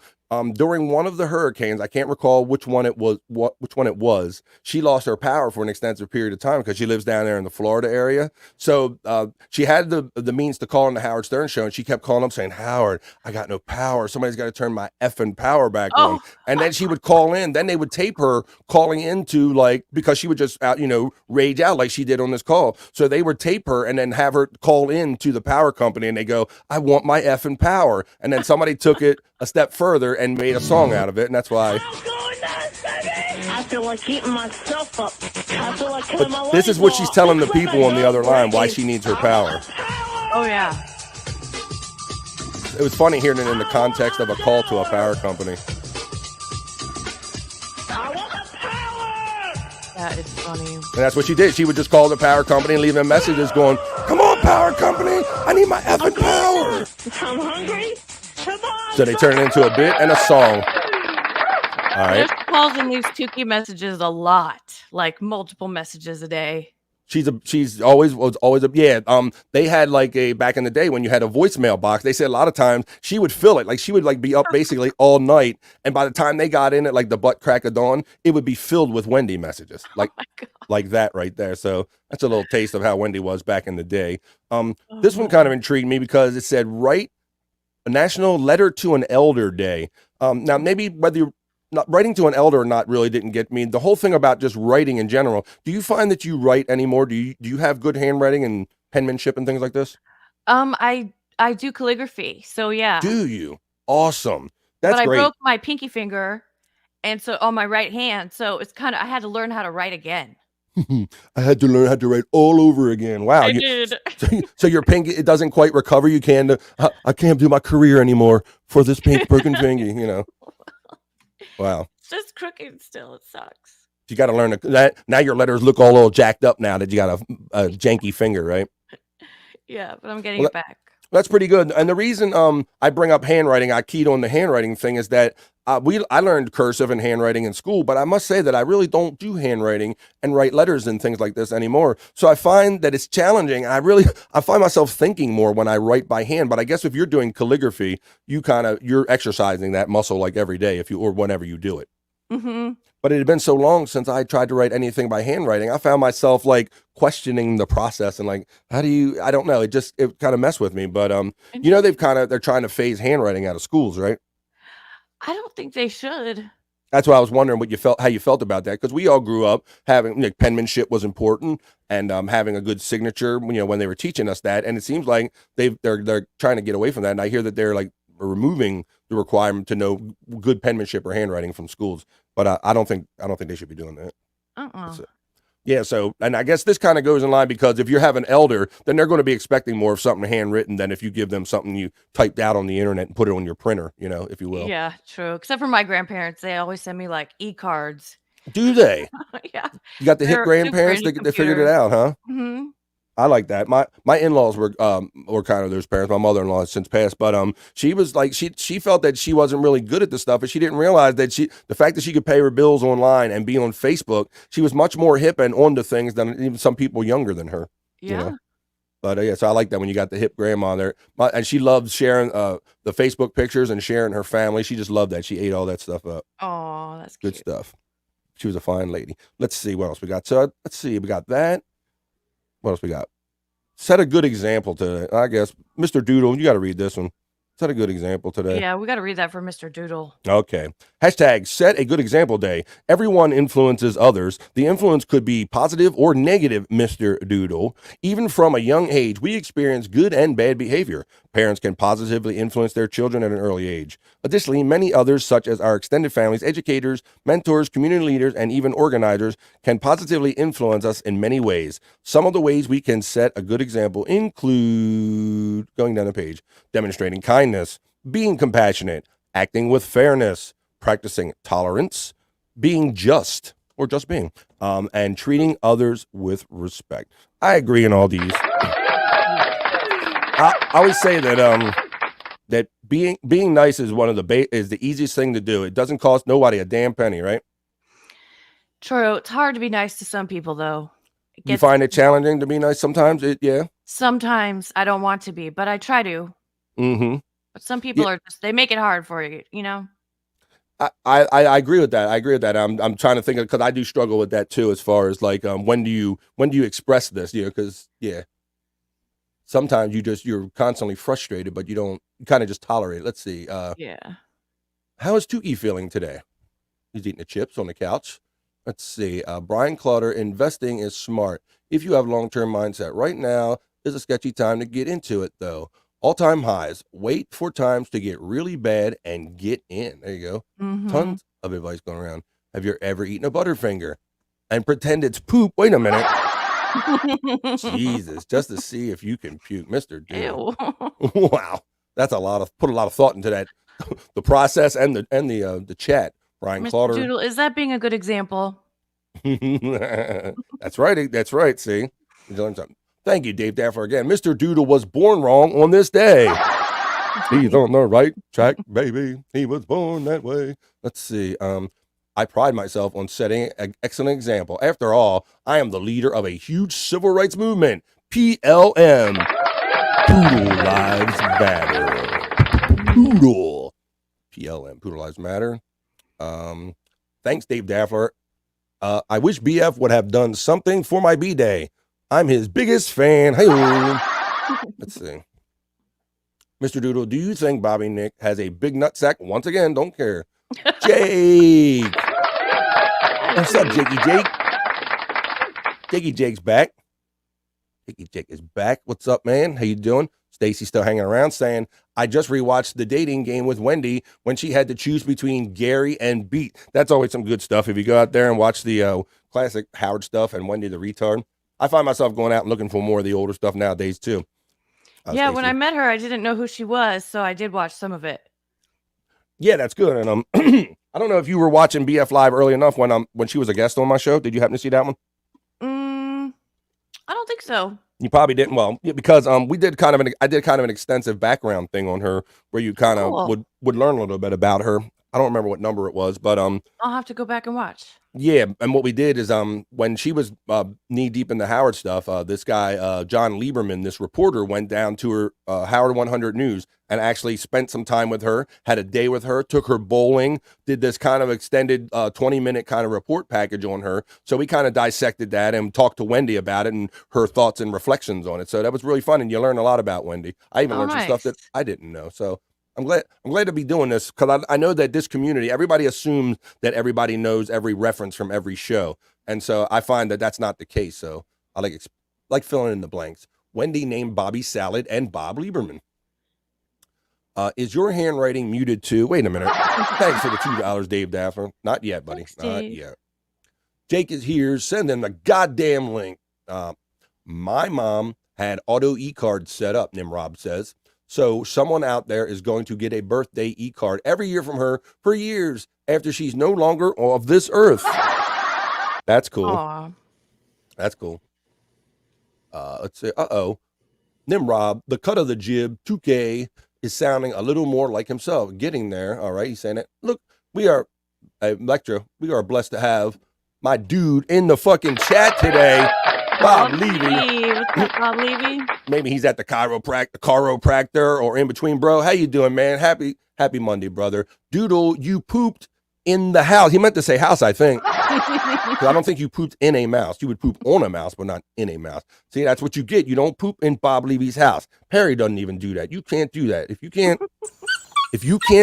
no, you don't poop. No, you don't poop inside. Perry doesn't do it. Bruce doesn't do it. Nobody does it. Mr. Doodle, Bib, that's Bob, may be here shortly. Hey-o, come on. Bingo. I just watched some of Bob's show yesterday. What? Oh yeah. He did a pop up out of the coffin like 1:30 in the afternoon, didn't he? Mm-hmm. See, that's what I talk about. And I said in my message, I have a hard time. Every time I get on my phone, it's like you're popping up with something, Hack Ride's popping up with something, Bob's popping up with something. So I like to spread the word out there when I see those things going on. That's great that you do that. Thank you. You're welcome. Hey all, just wake up. What? Wake up. In the bathroom. The bathroom. That's Wendy. Okay. Hello, Wendy. That's her alt account. I thank you because I have a hard enough time keeping up with people who they actually are. But yeah, until you said that, I didn't put that together. How you doing, Wendy? See, her ears must have been burning. Electra, we were talking about her, right? I know. Ears must have been burning. Bib would never show up. He knows I need lunch monies. Don't you ever say Bib wouldn't show up. Bib's done BF Live before. Damn, Doodle. That's right. Don't be shitting in Bob's house. Mr. Doodle, Bob is here. Chucky won't play till he dumped me. Who dumped you? What did you do? Is Sports Head's new time permanent for now? Yeah, Buckshot, we're going to try the 10:30 thing again. Because we've had some changes. Bone Load's got a new job. He can't do the show quite as early. So rather than do Sports Heads and then Replayables, we just flipped them around. We're doing Replayables and then we're doing Sports Heads on Friday night. So join us for that. Bib. Is this the real Bib? Yes, it's the real Bib. There's only one Bib. Bib is my dude. And speaking of my dude, there's a dude. Everybody's going to be happy to see him. Let's bring him in. It's our boy. Come back on camera. Jake Huston's here. Here we go. Hey, What's up, guys? Hey, Jake. Come in, Jake. Jake, are you muted? That's a BF thing. Get your own bit. Don't copy my shit. Come on, Jake. Jakey. I saw his face. I figured he wasn't jumping up and down or anything. I have to go to the bathroom or whatever. Let's see. Let's get on with it. I'll pull Jake out for a second until he comes back. Bib, I need lunch monies. Stop hounding. Damn it. Stop hounding Bob. Look, Bob took care of it. He said, I made you lunch. Go eat your fucking lunch. I never saw a mouse in my life. Wait a minute. Hey, Bob, leave. Look, everybody shouting out Bob, and Bob's giving the love back, and he's saying he's good, y'all. Thanks for being in the chat today, Bob. I hope everything's going with the chiropractor. Everything gets cracked the way you need it to. Your lunch sucks, and everyone calls me poor because of your lame bag lunch. Wait a minute. Mr. Judah said, that's not McDonald's. You made that cheeseburger at home. Let me say, oh, okay, I see you, buddy. Well, I got all kind of friends popping in. I got another one coming in. They're all showing up, Electra. They're all waking up and getting in here. Let's bring him in. He's my dude. He's always here every Monday. It's Scott Fitzpatrick. What's up, bro? I'm sorry, BF. I overslept, dude. I know you did, bro. Thank you for being here. No, you know, man. I even Jake's leaving private chats. Can you see the private chat, Electra? Yes. We couldn't hear you, Jake. Come back in. We couldn't hear you. What did I do for that? Oh, you motherfucker. No, he was backstage. Yeah, Jake, we couldn't hear you, bro. You see, hey, Scott sees it too, right? Dropping F-bombs on me in the private chat. Yeah. Come back, I brought Jake. you up. I brought you up with no sound, you knucklehead. Let's see. So how you doing today, Scott? I told people that when I first got to know you, you said you're not normally up this part of the day. So I think the only reason you even get up this early day is for me, and I always appreciate it. Yeah. So I'm not surprised if you overslept every now and then. Yep, I literally woke up 7 minutes ago cussing.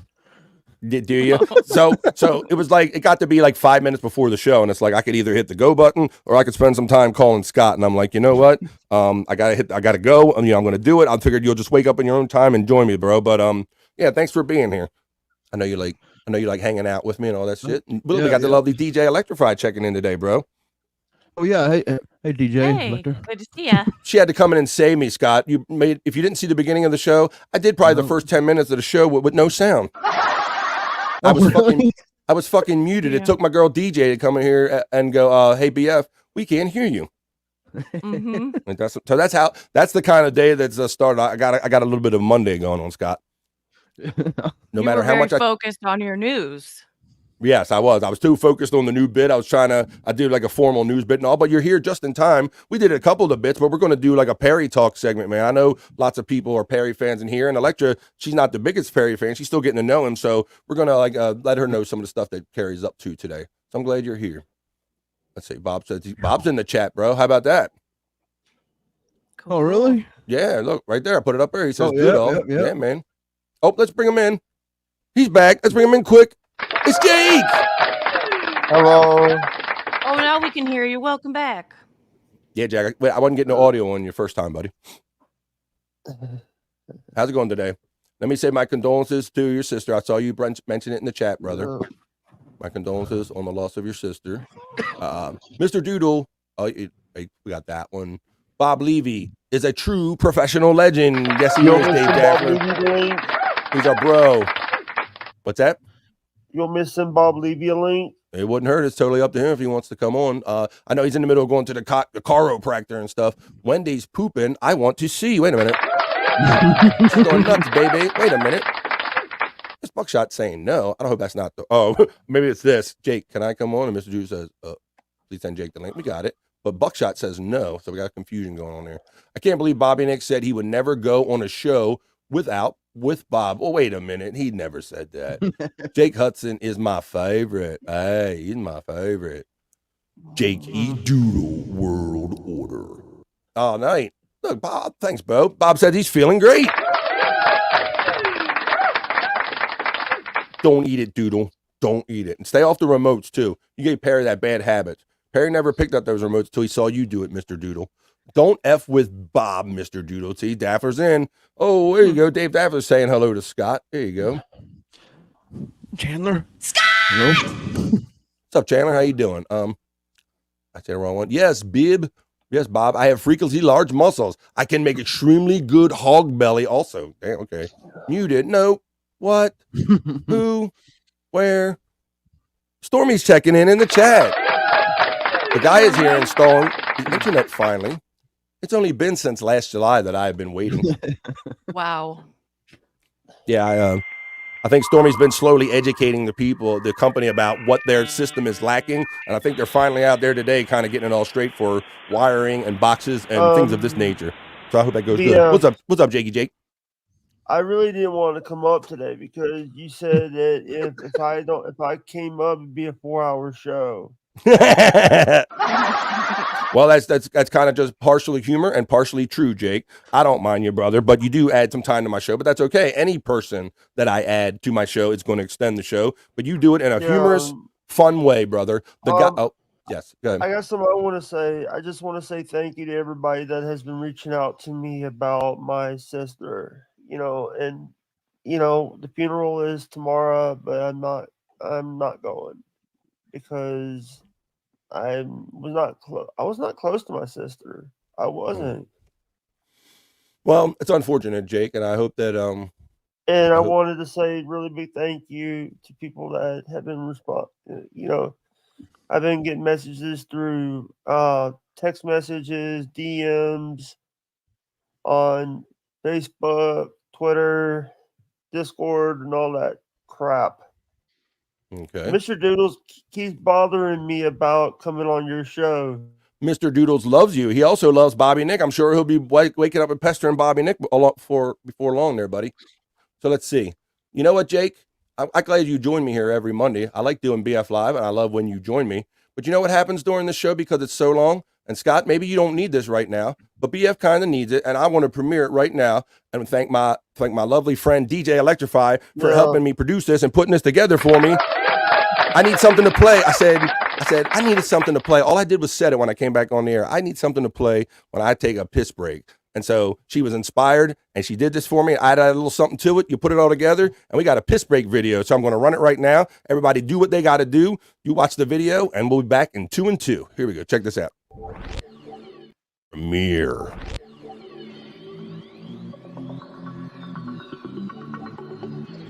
I think I need a piss break. I'll do the pee-pee dance. I'll do the pee-pee dance. I'll do the pee-pee dance, pee-pee dance. Yeah. Think I need a piss break. I think I need a piss break. Yeah. Oh, yeah. I think I need a piss break. I do the pee-pee dance. I do the pee-pee dance. Yeah. I think I need a piss break. Oh yeah. I'll do the pee-pee dance. Oh, watch me now. I'll do the pee-pee dance.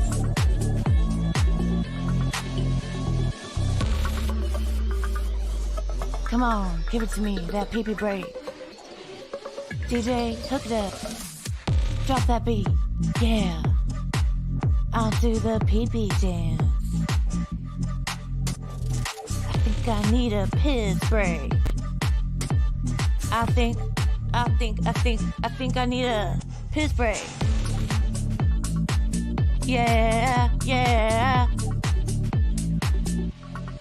Watch me now.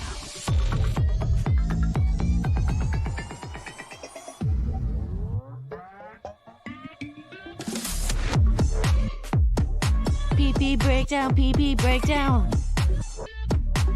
Break it down, pee-pee, yeah.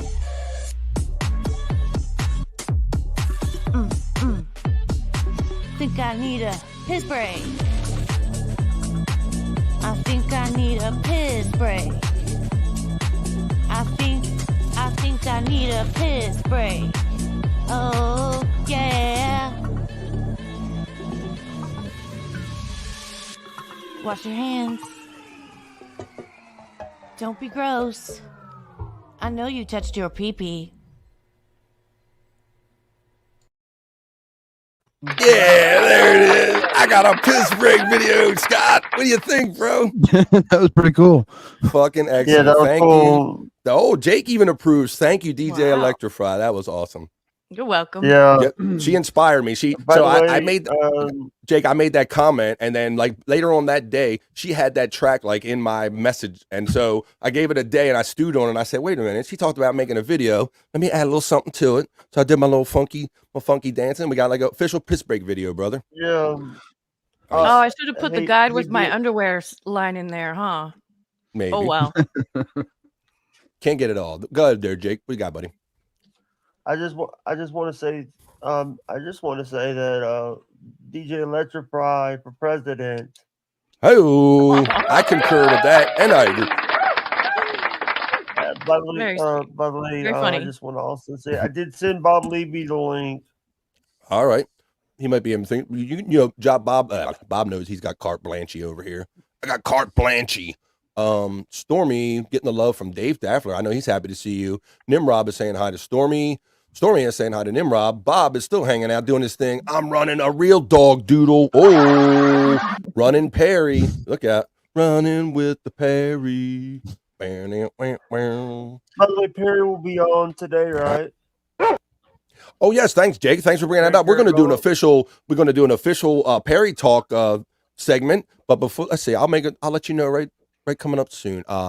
Bib or Bob, my dogs are taller, faster, and stronger than yours. Mine are also trans with huge muscles. Wait, do they compete as male dogs or female dogs? How do they do that? Hey, Yes. by the way, May the 5th is coming up. May the 5th. Who died on that day? 23, I lost my channel. Oh, see, I knew something died that day. Hey, sorry about that, Jake. Right, but you already got one back. Cinco de Mayo. Cinco de Mayo, yes. The 5th of May. I wish we had some Mexican French fry taters. Well, you're really mixing it up. Dave Daffler has a message for Stormy. We can Stormy, put a I'll help you with your on. box. Have you tried resetting my box? They're doing it right now. Let's see. Jake, don't forget to promote other channels. Yeah, Jake. You're out on the tour telling everybody. Tomorrow evening, the return of No Filter. All right, I'll go for that one. What we're trying to say is that you're supposed to be out on other shows promoting me is what we're getting at. We know you can do it well here. Stormy says, LOL, Dave, I know you will. They're having a good fun. Congrats at Stormy. I know your internet has been a real issue. And Stormy says, yeah, thanks, Dave. Appreciate your support. It really has been. Uh-oh, here we go. Here comes the song comments. Selectra, nice. Guess you meant Electra? Electra, he changed it. Hack Ride says, give her all the Grammys.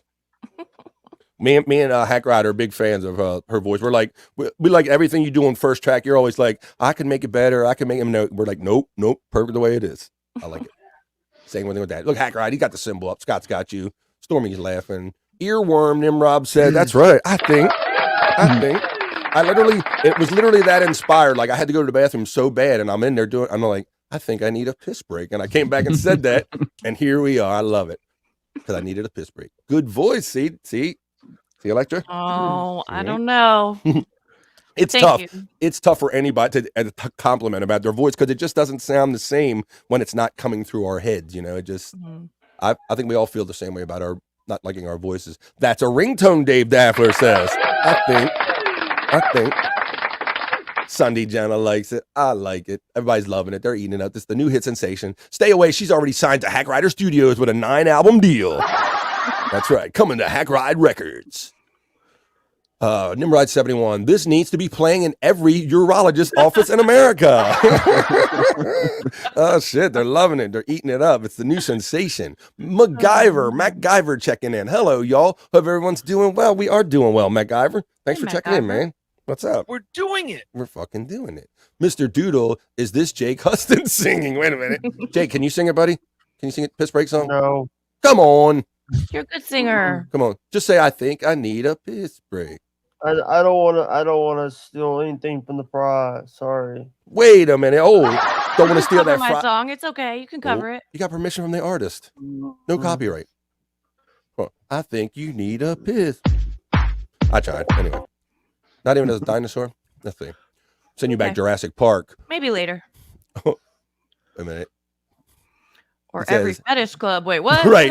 What was that even about? Well, I think I'm this is the best I can follow because Nimrod says this about the urologist, Oh, and the then urologist's I office. think he says or every fetish club. Okay. Yeah. That makes yeah. sense. Now we're getting funky with it. Some of them clubs he's been to. Yeah, Yeah, buddy. Hey, I actually I had some stories we could put. I had some stories I would have put in the Harper for Sports Head, but there's a few stories out there that needed to be covered on Sports Heads last week. Yeah, well, we did at 10:30, so maybe if there's still fresh stories, we'll do them 10:30 this coming Friday. Did Mr. Doodle get a happy urinal cake for his birthday? Happy birthday to you. Terry Nee, I guide with my underwear. When I urinate, I don't touch my penis ever. What do you do? I don't. I use my underwear to guide. Use my underwear to guide. Use my underwear to guide. Use my underwear. Like a springboard. My underwear. You bounce it off of it. To guide. Use my underwear to guide. Use my underwear to guide. Use my underwear. My underwear. My underwear. It's not so hard. Use my underwear to guide. Use my underwear to guide. Use my underwear. My underwear. My underwear. It's not so hard. Use my underwear to guide. Use my underwear to guide. This song is actually good. Better than the Piss Break song. It is. That's a. It is good. That's a. It is better than the piss break song, yes. It is not. How dare you slander us? That's our friend DJ Dabbles. He makes all the great songs for the Dabbleverse. Check him out on YouTube, though. Great DJ Dabbles. Who was that guy? Hey, Bobby, who was that guy who was on the Shooting Network today? He's an old guy, Twitchell's. He used to do the show Miserable Men occasionally. But Electrifries. It was funny when we one day we had to explain like. Does he have Tourette's? Yes, he does. He does. The reason I asked that is because he kept twitching. His nickname is Twitchell, so. There's actually a Twitch streamer named Sweet Anita that has a disability like that. She kept making like sounds and stuff. Banana. Banana. Banana. Yeah.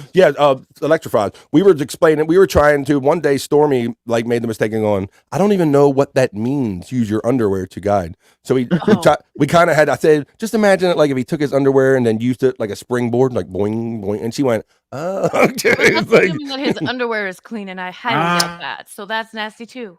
Yeah, right. Because you're going to get black. I mean, it's just so ridiculous. Really, it was one of the many things he stole off of Howard Stern. He would try to emulate Howard Stern. And he wanted to be Howard Stern in so many ways. So any kind of quirky rule or something that Howard came up with, it would seem to John, he automatically had that kind of same affliction, if you will. Mm-hmm. Let's see. He had to do. He did the exact same stuff. Terry Nee, I found the first study of John vid did. Wait a minute. I found the first SJ vid you did for me. There you go. Mr. Doodle says, no, Bob is poor and got me nothing. I don't understand. MacGyver's laughing, so that's a good thing. What's up, MacGyver? A true toe tapper. Yes. So you'll be seeing that more than once, hope, maybe. Stormy, don't forget to do a speed test before the internet guy leaves.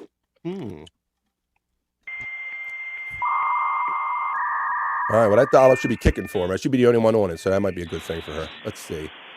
And Terry needs giving the double D for the Dave Gaffla. Hey, Bob. What's up, buddy? What's up? Okay. No. All right. What happened? Exactly. I don't know. He froze up on me. All right, guys. Well, I think we got some Perry fans in the chat and some that maybe don't know Perry. So for these reasons, yourselves. Really? Yeah. See, she knew what that one was. Electra knew what that one was. Talk amongst yourselves. That's one of Jake's favorites. Did you do the chat memory checking yet? Yeah, bro. I can't believe how are you not watching BF Live? See, Mr. Doodle wasn't watching BF Live. Dave Dappler, $5. Whoa, Stormy. Oh, there we go. Stormy, it's pop the top time. Oh, thanks, Dave. Please like, share, and subscribe, BF Live. Thank you for the super chats. It all helps me keep doing what I'm doing. I appreciate it very much. So why don't we do this since we got the Perry fans here and people want to hear some Perry talk? What? Give them a sound drop. For And what? For every $5 super chat, we usually give them a sound drop. Well, this ain't the BS show. This is BF Live. I give thanks and praise, and I'm going to turn it over to a new bit that I'm doing called Perry Talk. Let's do this. Let's check it out. Let's talk about Perry Caravello. See what he's been up to. Ready? Let me take the freaking comment down so you can see it. Here we go. Let's do some Perry Talk. Talk. Perry Talk. Perry Talk. Talk. Perry Talk. Talk. Perry Talk. Perry Talk. There you go. That's the extent of my music ability. Perry Talk. We're going to do some Perry Talk there, Scott. Yeah. People find this hard to believe, but I sleep to Perry playing on the TV. Well, I'm going to agree with you because I thought that was the oddest thing when Bob used to say that. Like, I go to sleep to it, or me and Gina, we watch it and fall asleep. But I found myself doing the same thing, Scott, because he does those shows. It'll be like tonight. I'll tell you when he's going to come on. Let me see before we do that. Let's do a little promo for Perry. Perry Caravello will be on. Terry Need says happy birthday, Scott. Well, happy birthday, Terry. We're same day birthdays. Tonight is the night. Monday night PCL. It happens tonight. You see 4 p.m. Pacific. That's 7 o'clock here on the East Coast. I'll be in the chat checking it out. He'll probably be on until midnight or after, right, Scott? Yeah. At least my time. Yeah. You know the ones with him and Bob Levy? Those I've watched them over and over and over. Yeah. Yeah. BF Live. Yeah. I just want to tell you that we're trying to get Andrew to 10,000 subs on his solo channel before. Okay, we'll take a minute in the middle of a bit to promote my boy Andrew. Andrew the Giant 96. If you're here on YouTube and you type in Andrew the Giant 96 and go like, share, and subscribe, that's our dude Andrew. He also does No Filter, and we do Sports Heads on Fridays. He's a prolific podcaster. Please like, share, and subscribe. And he is an awesome person. Yeah. He doesn't let his disability get in the way of him doing content. No, he does not. Or sleep. I wish sleep. The reason why sometimes he's not on these shows on BF Live every week is because he's at a dead program. All right. So I got a couple Perry clips to play, and I'm glad our friend Dave Daffler is here because Dave, these feature your chats. If you look up in the upper right hand corner there, you'll see that these chats are being instigated by our friend Dave Daffler, just like he's instigating and giving to me so generously in my chat right now. Well, Dave was having fun. I was watching, and I said, "Well, I got to record and see what Dave is getting on Perry about." Let's check it out. That guy doesn't look like Tony Hawk. That's Tony Hawk. Totally Tony Hawk. Does anyone think it's not? Are you aware of that, Electra? This guy, they told Perry that this guy is Tony Hawk. And did he believe him? I think initially he believed him, but then the more he lingered around, he's like, that's not Tony Hawk. He's finally convinced that it's not Tony Hawk. It's definitely not. But they also have a Dave Navarro clone, a guy who comes in who looks like they just got him off of the road out in Reseda and with sunglasses and a fedora on, and they've convinced him that he is Dave Navarro, and he seems to believe that Dave Navarro is the real guy. He believes it's Dave Navarro coming to his house. So let's check out. This is Phony. I call him Phony Hawk. This is Tony Hawk. He hung out on the stream with Perry. Check it out. Perry, my love, I want you inside. Levy said you're allowed. This is Dave's tweet or chat. Inside. Speech to text. Gina Levy is not my girl. She's Bob Levy's girl. I'm not screwing Gina Levy. Bob and I joke about her coming here without him, but I'm not doing that to him or her.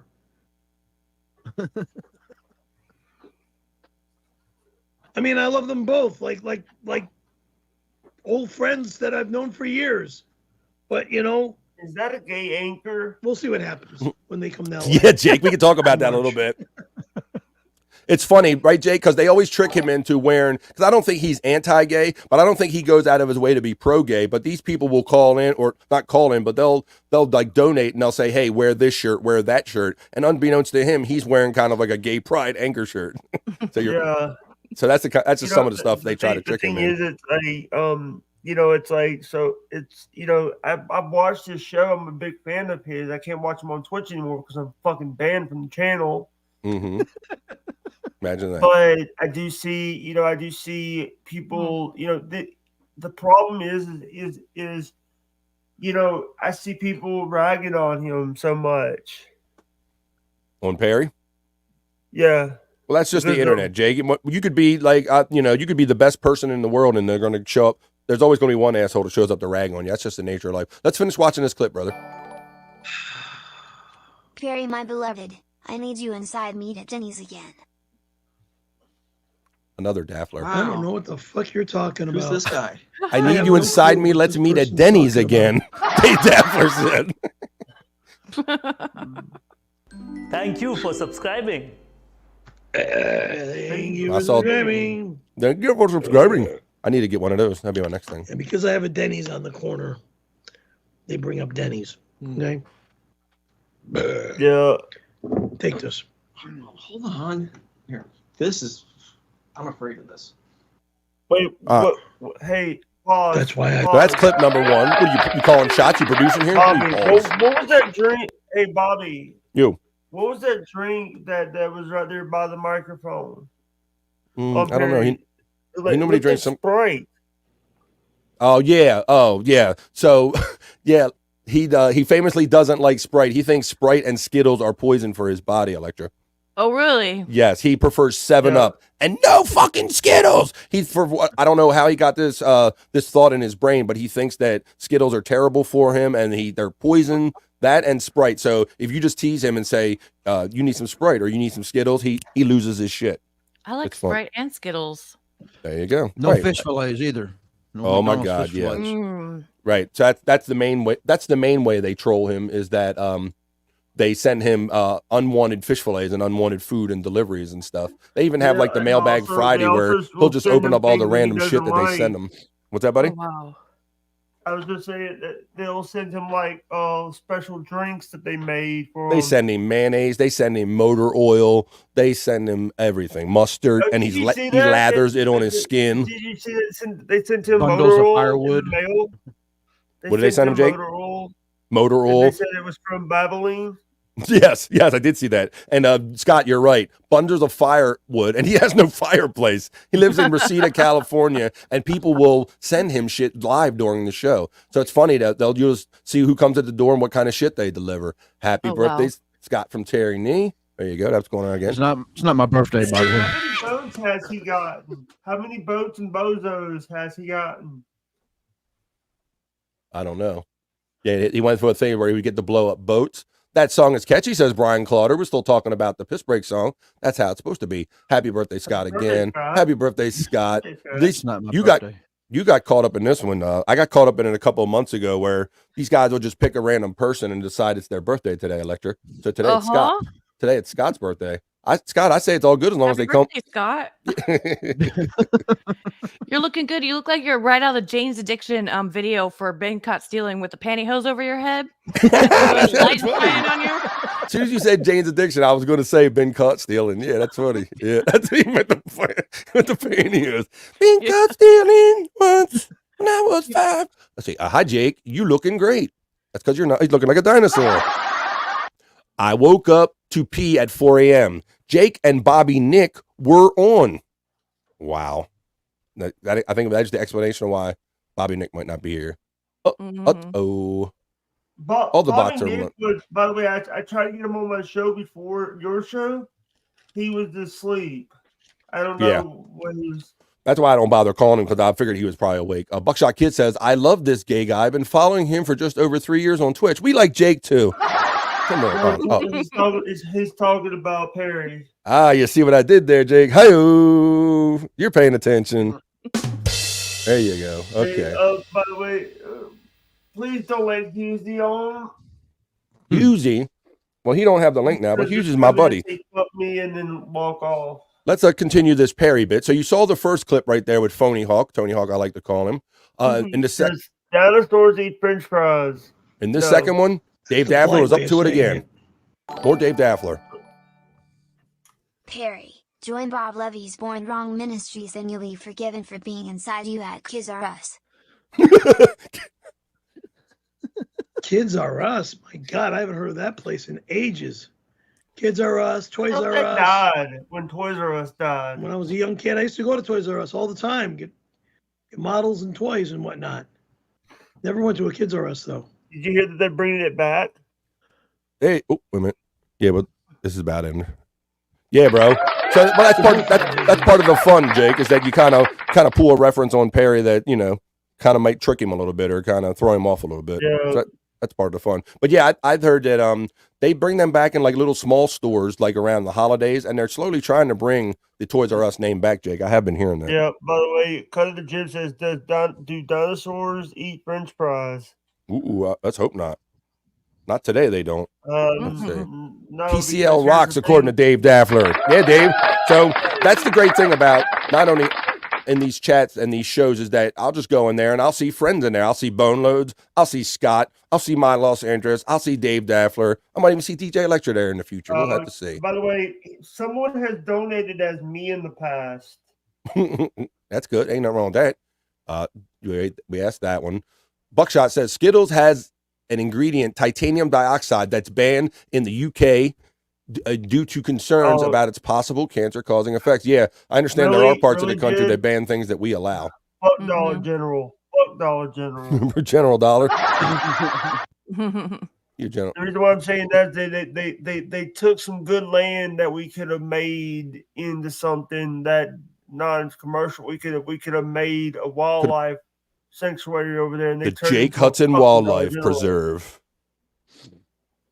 That would have been cool, Jake. Jake Hudson Wildlife Sanctuary. The thing is, it's like capitalism is in full force this year. Mm-hmm. Remember General Dollar? We got that. Okay. Fuck Biden and fuck you for voting for him. Damn, Jake getting political today. All right, I got another clip here for Perry. Let's see. On this clip, I got about 2 more left. Biden. All right, we got it. Political hour's over. Let's see. Okay, so now one of the many things they do on Perry Caravello Live is that Perry, if an egg breaks, they'll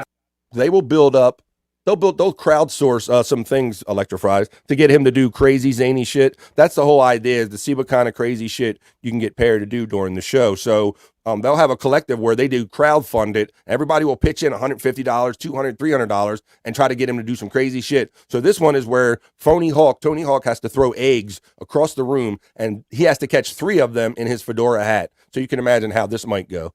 So check this out.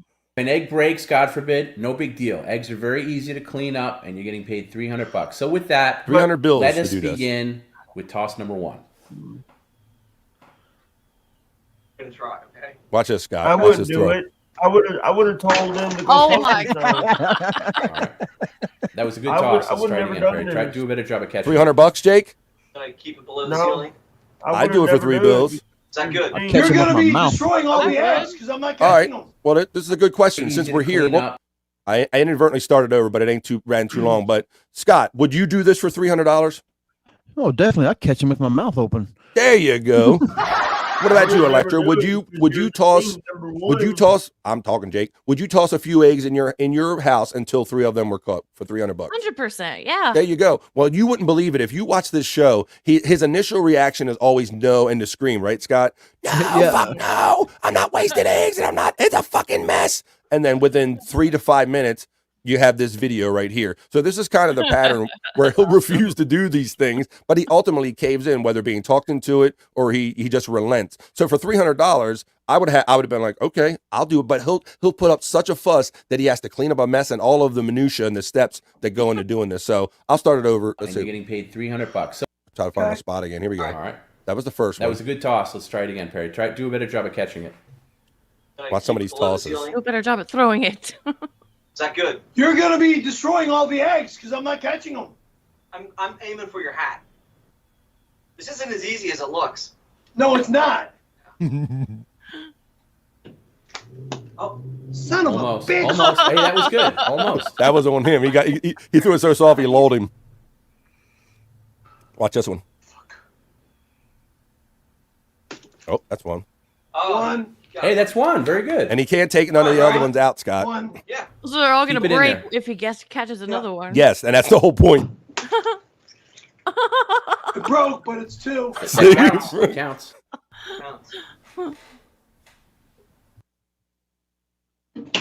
What was that? What the heck? This isn't as easy as it looks. And I've gotten 2 right away. Here you go. It's no fun if you get 3 in a row. You can't right? go after it. You got to leave it until after we're done. You can't get the egg until it's done. Then they hope he forgets, Electra, and they'll have these messes. Back there. I'm trying to not do what I did because I couple weeks ago, they hid frozen pizzas all throughout his apartment. Really? Yes. Oh my Perry, god! you can't go after the egg, otherwise it's. I'm pulling it out. No, you can't. You can't. Otherwise, now you need an extra. That's a scam. Hold on, time out. Now you need 2 more in the hat because you're again one of the rules. Shut up. There you go. I'm done. I'll see you guys later. I'm not watching this fucking guy. Fuck this. All right, Jake. Bye. Oh. What made him freak out like that? I think maybe that they're on the same level of the spectrum. Maybe I don't know. Like competition. I don't know. They kind of cancel each other out. I've noticed that Jake has a adverse reaction to Perry. He's like, "Hey man, I'm the only crazy one here now. He out crazy. Am I crazy? I gotta get out of here." We'll see. Gotcha. Jake, you're always welcome back, buddy. But if you can't take it, it's best just to go. Let's see. Let me remove that one. So that was video number 3 that I have. I got one more for you. Skittles with fentanyl are great. Says Dave Daffler. Don't do Cut of the fentanyl. Jibs. Cut of the Jib says, I didn't vote for Biden. I'm a Republican. Jeez. Okay. Put on here. Nimrod says, don't put all your eggs in one fedora. Hi-yo. There you go. Cut of the Jib says, I see an eviction in his future. Well, Jib, if he hasn't been evicted by now, I don't know what it's going to take, brother, because he has been there since the mid-1990s, and he kind of refuses to go. They want him to move to Florida. They want him out of Reseda. They want him anywhere else but where he is. He's been there since the 90s. I think the rent is affordable. He's a creature of habit, and I don't think they're ever going to get him out of the place. And if they haven't evicted him by now for the screaming to the top of his lungs, right, Scott, like Sam Kinison and the shit he does? Oh, wow. One of his neighbor's grandson or something gave him a black eye not long ago. Mm-hmm. Yeah, he's getting. Was that the one that he confronted outside? Yeah, the one that beat him up a little bit. And the cops came and they had all the video on it. Yeah. Oh wow! Why did he beat him up?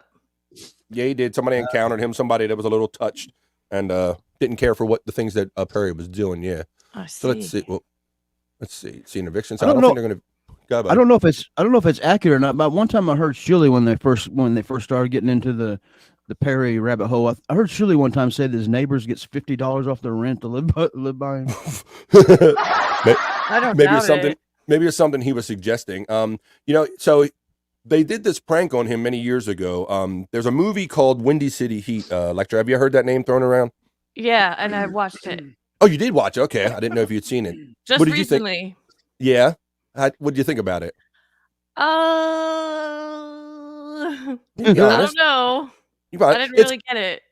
Yeah, it's quirky and different because it's all supposed to be a prank. I mean, this is Jimmy Kimmel and them. They went out of their way to produce this movie to make him feel like he was an actual star, and that's kind of the result. But one of the funniest things I like from that movie that sticks out for me is when he had to have the sex double because he didn't want to do no stunts. Somebody had to bring. You said you didn't want to do no stunts. You remember that part? So he got all excited thinking he was going to have sex, and they brought in the sex stunt double. I love that shit. That was just one of the things that stick out for me.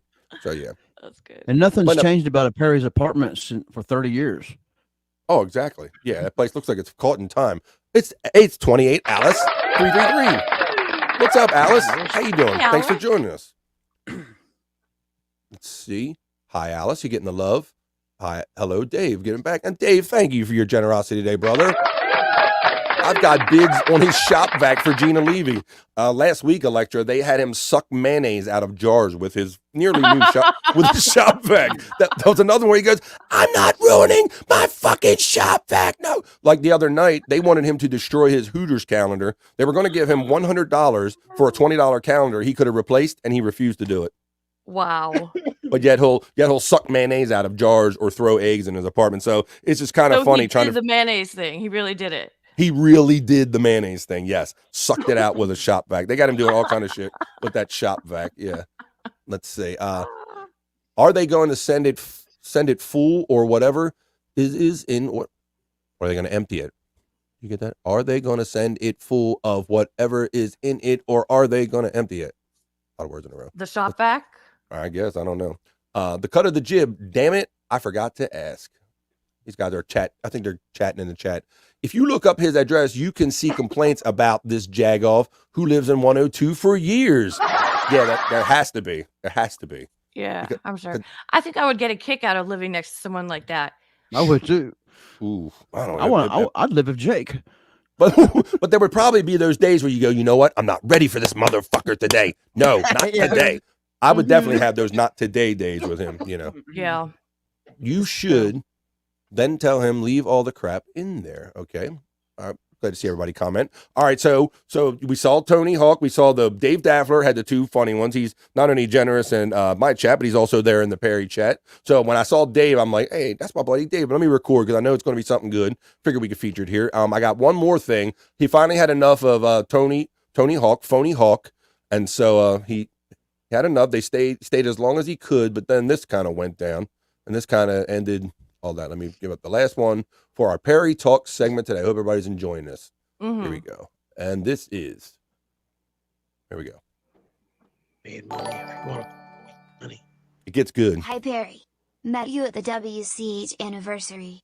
My girlfriend and I took a photo with you, and ever since, she's been making me wear a fanny pack in bed. Help.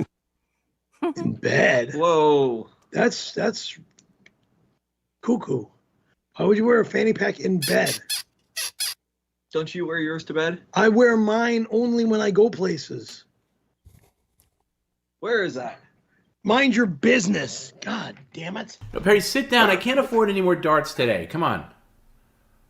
Perry, a question doesn't mean get up and get. Yeah, it does, because I don't No. trust you. Perry, I need you to finish this stream. I'll finish up when I have my fanny pack on my body. So Oh my god. So this is the credenza? Get out of my goddamn dresser! Get out of my What are you Get the fuck out of my dresser! Watch us. Go get it. We'll see him get his ass kicked. Watch us. Never do it again! Oh! Was there bodies in there? It got weird and sexual. Get out of my Yeah, house look right at- now! Out of my house! Now! Perry, get back to the camera right now. I want to see what I can wear. Nothing! That's the same size. Perry, let me just look. Nothing you are allowed to touch. You are not allowed in my goddamn... Get out of the house now. Now. All right. Out of my house right now. I'll respect your wishes. Please. Okay. Walk Can I have a out. hug? Can I have a hug? Goodbye. Goodbye. All right. Can I have a All right, hug? bye, Yeah, everybody. yeah. Bye, That's what they Tony. do. They'll just drag it out. They'll just antagonize this. Watch this. Look, watch. No. Here you go. No. You need it. It's empty boxes he put out. Okay. Of the deliveries, one or the other. Whoa, look, you got Valvoline. The Valvoline. Stupid fucking asshole. There you go.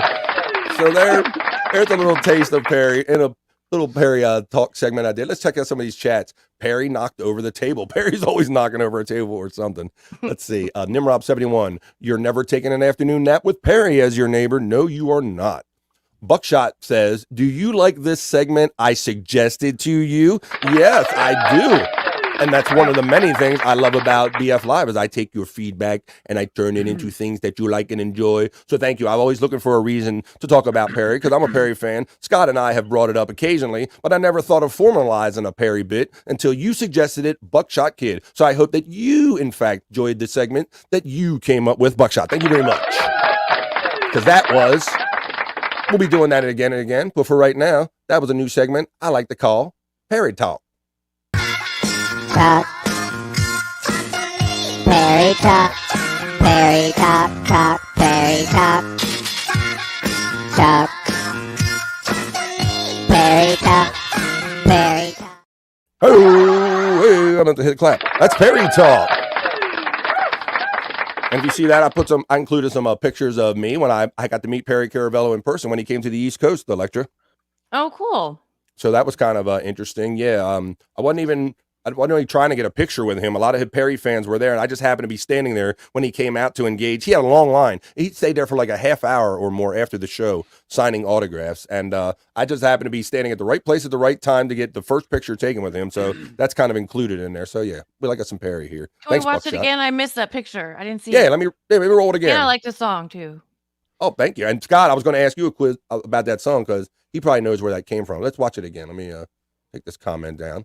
I don't know if I can pause it because some of these things you can't control when they're on. Yeah, I know where it is. Yeah. Okay. Talk. Perry talk. Perry talk. Talk. Perry talk. Talk. Perry talk. Perry talk. Yep, I saw it that time. So there you got to watch real quick. I was kind of moving them at the pace of the song. Yeah, Scott. But when I was thinking we're going to do Perry talk, and then that song came to my head. Do you kind of, where I got that, don't you? Yeah, that's an old Kicks song. That's an old Kicks song. Body That's Talk. correct. That's right. Me and Scott are old metalheads from way back, and one of these regional bands, Kicks, they did a song called Body Talk, and I said, that sounds like Perry talk to me. So nice. I'll tell them. So that's Perry talk. Thanks, Buckshot, for recommending that, and I hope everybody enjoyed that. So what do you think about Perry? He's kind of a wild guy, isn't he, Electra? Yeah, I'm a fan. I'm gonna watch him now. I like him. And so getting back to what Scott said is that he'll be on like tonight. I'm on the East Coast here. He'll probably be on till be at least midnight or so. So when I'm done and I'm winding down and I'm just like playing things in the background and kind of just in the room, I'll play Perry. Many times, like he said, I'll just kind of fall asleep to it. It's like you just feel relaxed or something. It's very odd when Bob said that, Scott. I didn't know what he was talking about at first. Yeah. Even though he's screaming and stuff. That's the whole thing, Electra, because he will wake you up at some point, right, Scott? Like I'll be laying there all calm and shit, and all of a sudden he'll go off on one of those rants, like I'm not fucking doing it, and I'll be like, what the fuck? Yeah, so must remind me of home when I was a kid or something. Yeah, Scott, wake up, Scott. Let's see. All right, let's see. Another thing about him is he believes if you could message him as any celebrity, and he'll believe it's that celebrity. Yes, he is infatuated. He thinks that Gina Carano from Star Wars fame, The Mandalorian, is hot for him because it was brought up in a chat. He thinks that Scarlett Johansson is hot for him and going to come over any day now. Because so like Scott says, they could be literally back to back, where one of them will be Dave Daffler's thing. And I don't fucking do that. And the next thing will be, hi, this is Gina, Perry. I'm going to come to your front door, and he'll totally fucking believe it. He like believes what he wants to believe. It's so funny. So wow, we have a lot of fun. Have a lot of fun in the chat, kind of like razzing him and taking him in different directions. Let's catch up on some of these. It's his way of saying, I don't wash my hands. I don't wash my hands. Wait a minute, is that Underwear to God? That's Underwear to God. Go get live, Kathy. I don't know if you're exactly live yet. Yes, we like this. Buckshot loves it, but that's good. That's what we want to do, bro. Yeah. So yeah, I like that. I like the feedback, and I like giving people what they want. And it's good knowing that we have Perry fans here that'll enjoy it. Dave loves it too. Thanks, man. Joker Fish says Kicks was great fun. Yes, they were a good band. So I said we're going to do Perry talk, and that song just was clicking in my head. Scott was in Foghat. Yeah, slow ride, Scott. Take it easy, man. Yeah. Meep bop boop. Meep bop boop. Nimrod knows some Kicks. Look at that. Cold blood is all you bleed. Sorry, Howard Stern flashback. There you go. High school flashback, maybe. I said Howard Stern, but it's probably a high school flashback. Yeah. Cold blood. That was a pretty good song for them. Very good. Well, I'm glad everybody's having time today. It's about 8 minutes after the hour, 2:00 here on the East Coast of the United States. I got a few more bits for you. I'm glad that Perry talk went over good. We're going to bring that back for sure. But how about this? Let me look for my next thing. Scott always submits some great stuff for this next segment I like to do. And this is the Celebrity Death Report. Let's do that.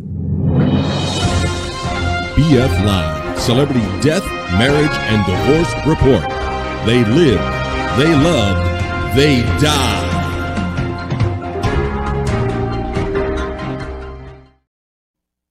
That's right.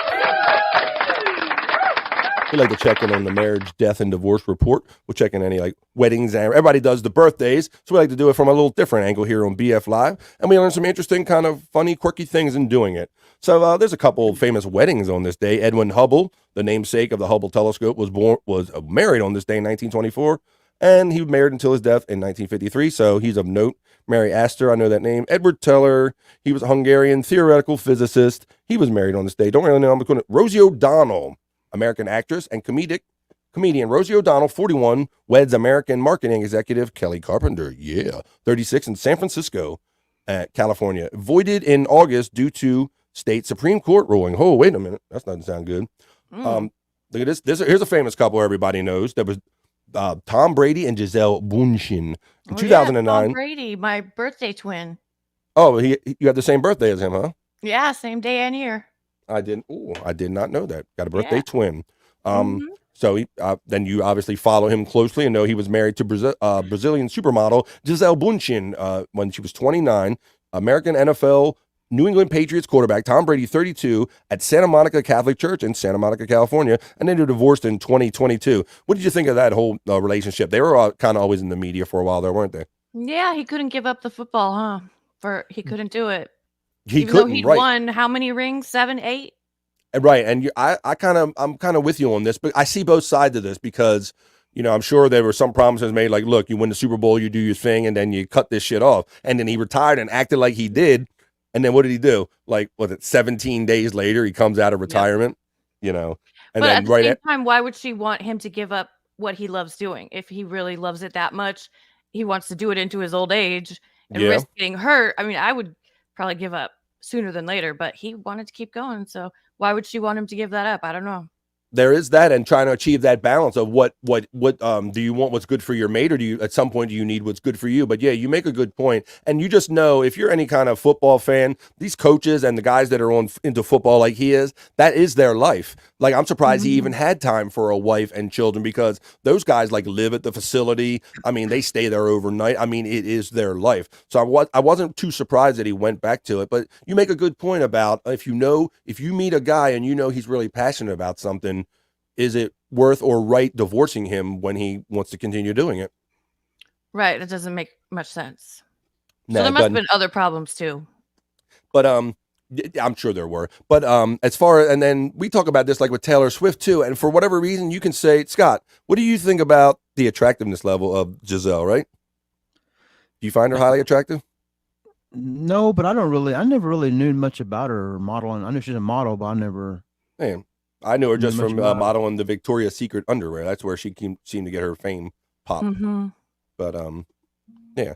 I mean, I ain't gonna kick her out of bed for eating breadcrumbs or nothing, nothing like that. I ain't saying that. I'm just saying. Yeah, let's see. So what else we got? Let me put this up again, because I think we have in sharing divorces. We got a famous divorce here. If you're familiar with Max von Sydow, 1979 actor. Oh, Max von Sydow divorces actress Christina Olin after 28 years of marriage. So there's a couple of those celebrity divorces we like to talk about.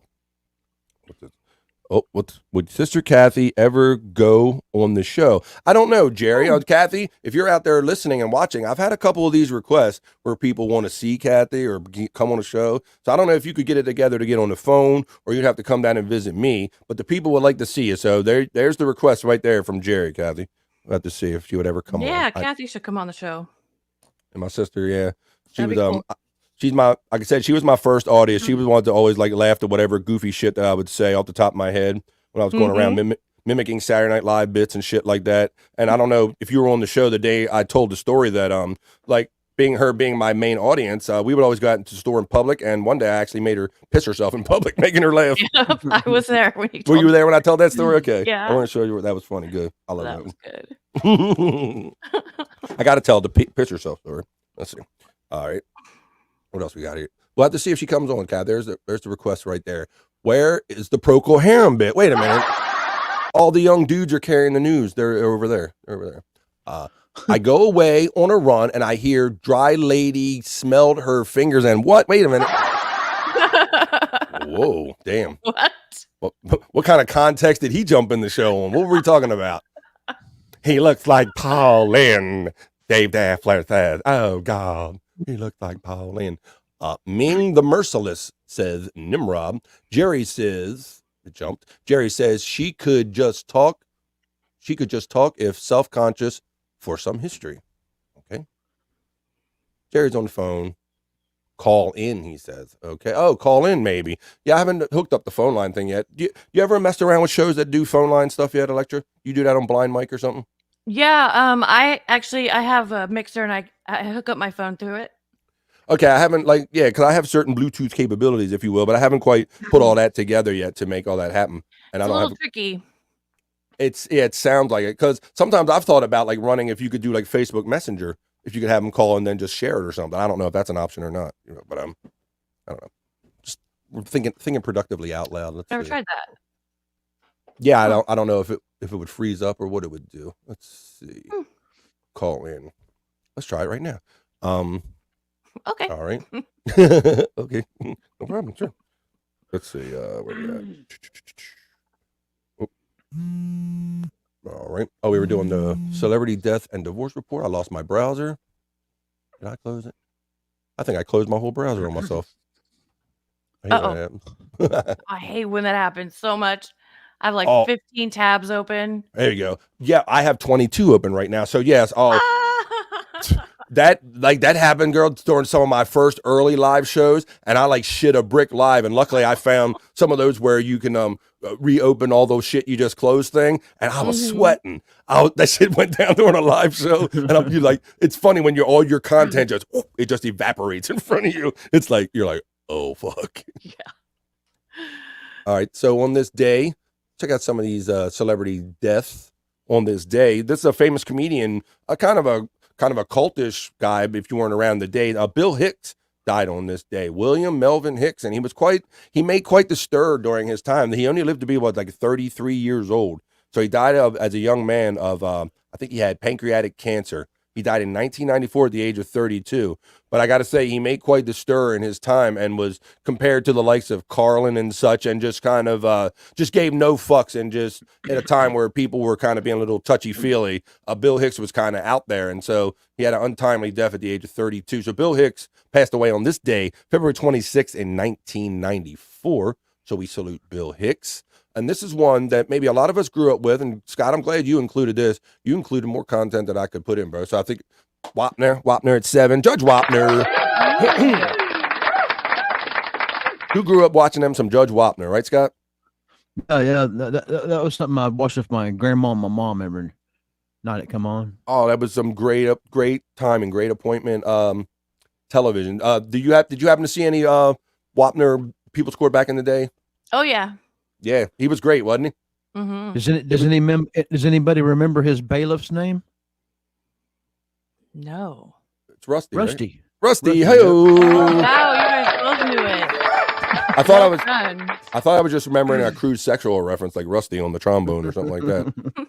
Yeah, Bailiff Rusty. Yeah, that black guy with the glasses and all. Yeah, so that was some great television. You talk about some great early reality TV to where these were like unsettled court cases, and somebody figured out, hey, let's bring these into a public forum, like a la Jerry Springer style, and bring a judge in that has some like legitimacy to him, and try to hash these things out for dramatic fashion. And it made for some really good shows. So Judge Wapner 7, yeah, definitely Wapner 7. Famous line from the Rain Man, Wapner 7. He passed away on this day in 2017, February 26, 2017. It says he was an American judge and television personality. He was best known as the first presiding judge on the ongoing reality court TV show, The People's Court. The show's first run in syndication with Judge Wapner presiding as judge lasted from 81 to 93, for 2,400 episodes. Wow. So that's 81 to 93 with him. And that show is still kicking ass and going strong today, right? Is it not? Or it's kind of Judge Judy kind of took over. Judy, yeah. She's the beast now, right? Mm-hmm. And she's quietly one of the highest paid people, I think, in daytime television right now. I don't doubt it. Every now and then they'll make a big deal about like how much she makes. Got some great chats checking in. Dave Daffler, oh, thanks, man. You've been so generous today. You're such a bro. I appreciate you. And let's see, he says, gotta fly. Love you, BF. Bobby, and the chat. Thanks, Dave Daffler. Thanks, Dave. Take care. For your generosity here and your generosity over in the Perry chat, which also gave us content. So you're just helping out in so many ways, bro. Thanks, and have a great day at what you do. Doing your animal thing. Rock on, brothers and sisters. Thumbs up, friend, Mrs. Honeybee. Well, what's going on, Mrs. Honeybee? What's going on? How you doing? This is what we do. This is BF Live. Happy to see some new friends and faces in here today. I think that's Kai's wife, right? You might be cluing me onto something because I have a hard time keeping up with all these, but you might have just told me something. Is that Kai's wife? I think so, yeah. Thank you. Thanks for filling in the blanks, guys, because I try to keep up with y'all making on every show, but I missed some things, so I didn't know Mrs. Honeybee. Now I'll put that in my little memory bank up here, and hopefully I'll pull it next time. You mean Kai Branicasio? Mm-hmm. The guy. Hey, Kai, Kai was on the guitar show with you when I swung by there yesterday, Scott. Yeah, he was. I think he's a regular now. He's going to be on every Sunday with us. Kai is? Yeah, Kai's a nice guy. I've never seen him before. I really don't know him, but he was nice enough to reach out to me like early on when we were doing these things, and we've talked a couple of times privately and also. I know Kai is busy doing his morning show thing on the Catalano TV network every day. What is up, Kai and Mrs. Honeybee by Dave from Jerry Lehane. Bill Hicks, best comic ever. There you go. Tool, anemia. All right. Real high on drugs. He's so high. Letterman regretted shutting out Bill Hicks. Yeah, there was a whole controversy back in the day if he was going to have Hicks on or not. The only comedian to even come close to Carlin, but as a teacher, I think he surpassed him. Interesting. Carlin is you're a big Carlin fan, Electra? George Carlin fan? Yeah. Not huge, but I really like his comedy. Well, yeah, because it's different. Like it took me getting older to really appreciate the cerebral and social commentary that was all just part of everything. You know, every now and then, even as a kid, you would get the funny quip line, the funny zinger or all, but really there was so much more going on there. And I was so happy as I got older where I would figure out and I would be like, oh, this is what he's saying. This is what he's commenting on. He would say things like, I love to see like things breaking down. Like he would say all these kind of weird things. And he'd be like, that's a sign of this. Just very, very heady, kind of interesting guy, way ahead of his time, I think. Bill Hicks is still 100 years ahead of his time right now, according to Hack Ride. Well, the Ant Mantis people took Hawks because they knew he was getting too close. Oh, you started to talk Jerry Lehane talk. We know. Kramer's Seinfeld horse, Rusty. Now we're talking about the bailiff, Rusty. We're not talking about that. We're not talking about no stinking horses. No. All right. Hicks. Yes, we know you meant Bill Hicks, buddy. Subscribe to No Filter with Andrew and Friends. That's how you do it. Just click that link right there. I only remember Mills Lane on the People's Court. Hey, how you doing? Well, that's not what I wanted to play, but it was pretty funny. Oh, shit. Later, Dave, from our friend Nimrod. Let's see. Mrs. Honeybee. I ghost wrote Tom Petty's song, Honeybee, 1987 on the Wildflowers album. I like that song. That is a good song. That is a good song. Good album, too. 7 Dirty Words album got me. The seven words you can't say on TV. Shit, piss, fuck, cocksucker, motherfucker. I forgot to. Ass and something, tits. I don't know. It's like 7 dirty words. I remember that was a thing. They had it down to 7 dirty words. All right. Well, that was cool catching up with the chat family check-in. It's like 2:22 here on the East Coast, 22 minutes past the hour. I reckon I got some good internet shit. Like we talk about all the time, even if you're not producing a show, you're always thinking about content. And so when I'm out there and I see something cool, I put them on a little pile. I like to call it internet shit and present it to you right now. So let's do that. How about if we get down and do that as soon as I find my little thing? Come on, here we go.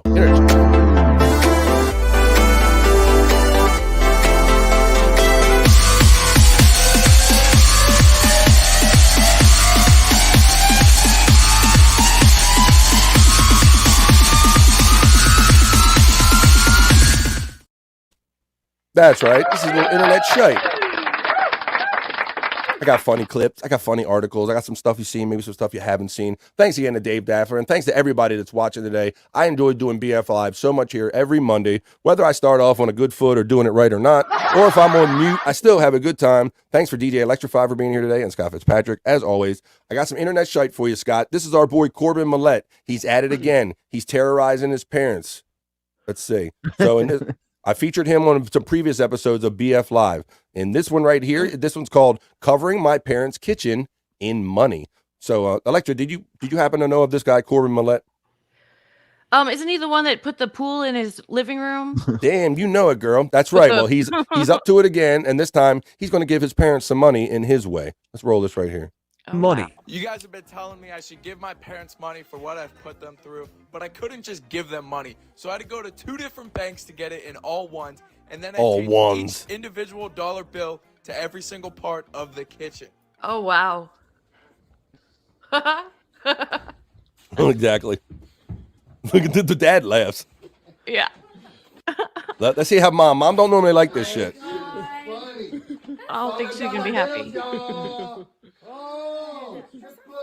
Honey, can I ever come home for not? No. Look at this, all my shopping money, huh? No, it's happy. Even with the money, if she ain't happy, you ain't ever happy. Yeah, what a bummer. All right, you guys are keeping it, but you also have to clean it up. I'm not cleaning that up. Not a bad deal.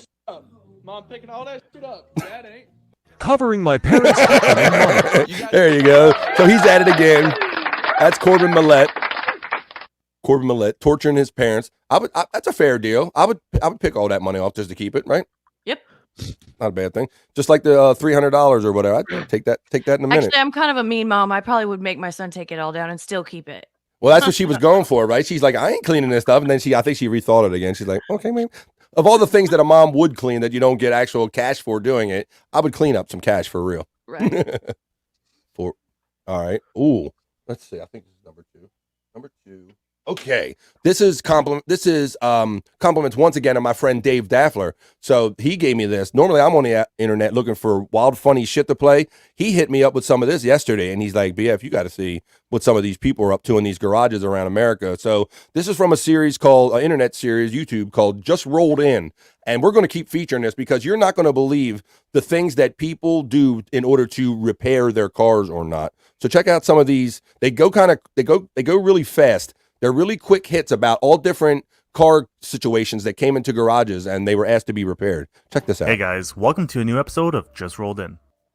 This Tesla was brought in as the customer tried to install a new steering wheel, but now has multiple alerts and the steering wheel controls don't work. It was found that the customer cross-threaded the bolts on the steering column and broke the clock spring assembly in the process. Dumbass. Look at this. And this wiggly steering wheels. I mean, you ain't gonna believe this shit. As the customer says the battery keeps going dead. When the technician was performing his diagnosis, he noticed that the door ajar light was on and found that the rear hatch was not completely closed. The customer had strapped a car seat to the latch for the hatch, which prevented the hatch from fully closing and the door ajar light to stay on and drain the battery.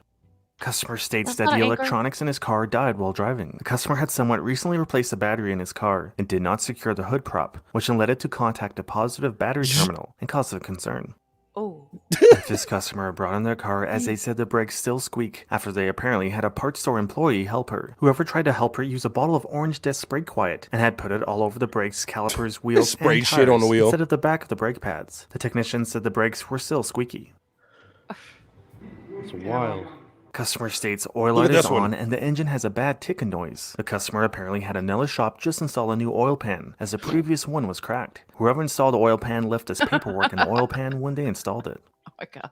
What you are looking at is the paperwork that came with the oil pan, Scott. Oh, okay. They left it in there and it got sucked up to the oil intake. So they just got a pan put on thinking their problems are solved. Now their car ain't running. They take the pan off and this is what they find in there. And it's just one after another. Let's keep this thing rolling. Wow. It's amazing what people do. This car was brought in for its roadworthy inspection. The customer had mentioned to the shop that he had performed some body work prior to bringing it in. The technician found that the customer had used a ton of spray foam behind the front bumper and other parts of his car, and also used a sign in the wheel well and glued some sort of panels underneath the car. And he also had some tape holding the car together. Fancy. And this vehicle was towed in as it does not start. The technician found that the customer had tried to start the car while it was in drive. There's a lot states it feels like the car has a loss of power. They also did a tune-up, but that didn't fix their issue. The technician found that the customer had installed a new fuel filter, but installed it to an evap hose by the service port. It didn't cause their issue, but the technician had a good laugh when he saw this, and said the car just needed a new clutch. Look at this. That's spark plug, Scott. And this car was brought in as a customer says they sometimes hear a hissing noise in the car. Watch this.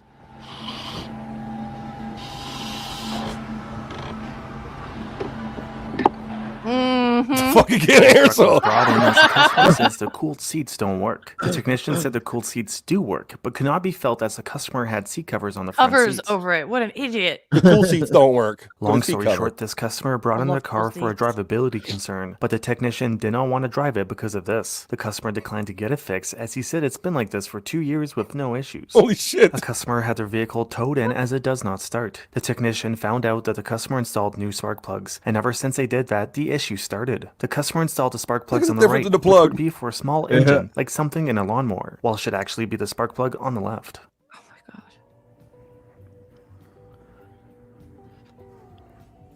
I'm having flashbacks to my dad's. Really? Mechanic, and yeah. You can submit clips that you personally filmed on our website at justrolledyt.com. I hope you enjoyed this video, and please consider leaving a like or Go ahead, check them subscribing out, if you haven't everybody. already. Thanks for watching. Check them out. That's cool. We're going to be featuring them a lot more. Thanks, Dave Daffler, for pointing them out to me. That's like cool. I fell down in a rabbit hole as soon as he sent that to me, Electra. And you would think, okay, well, people have to get smarter at some point. The stories just get crazier and crazier. You would not believe the shit that people either do themselves or garages, like legit garages, do. Right. It's crazy. So it's just and Scott. So did your dad? He was like one of the home fix guys. Yeah.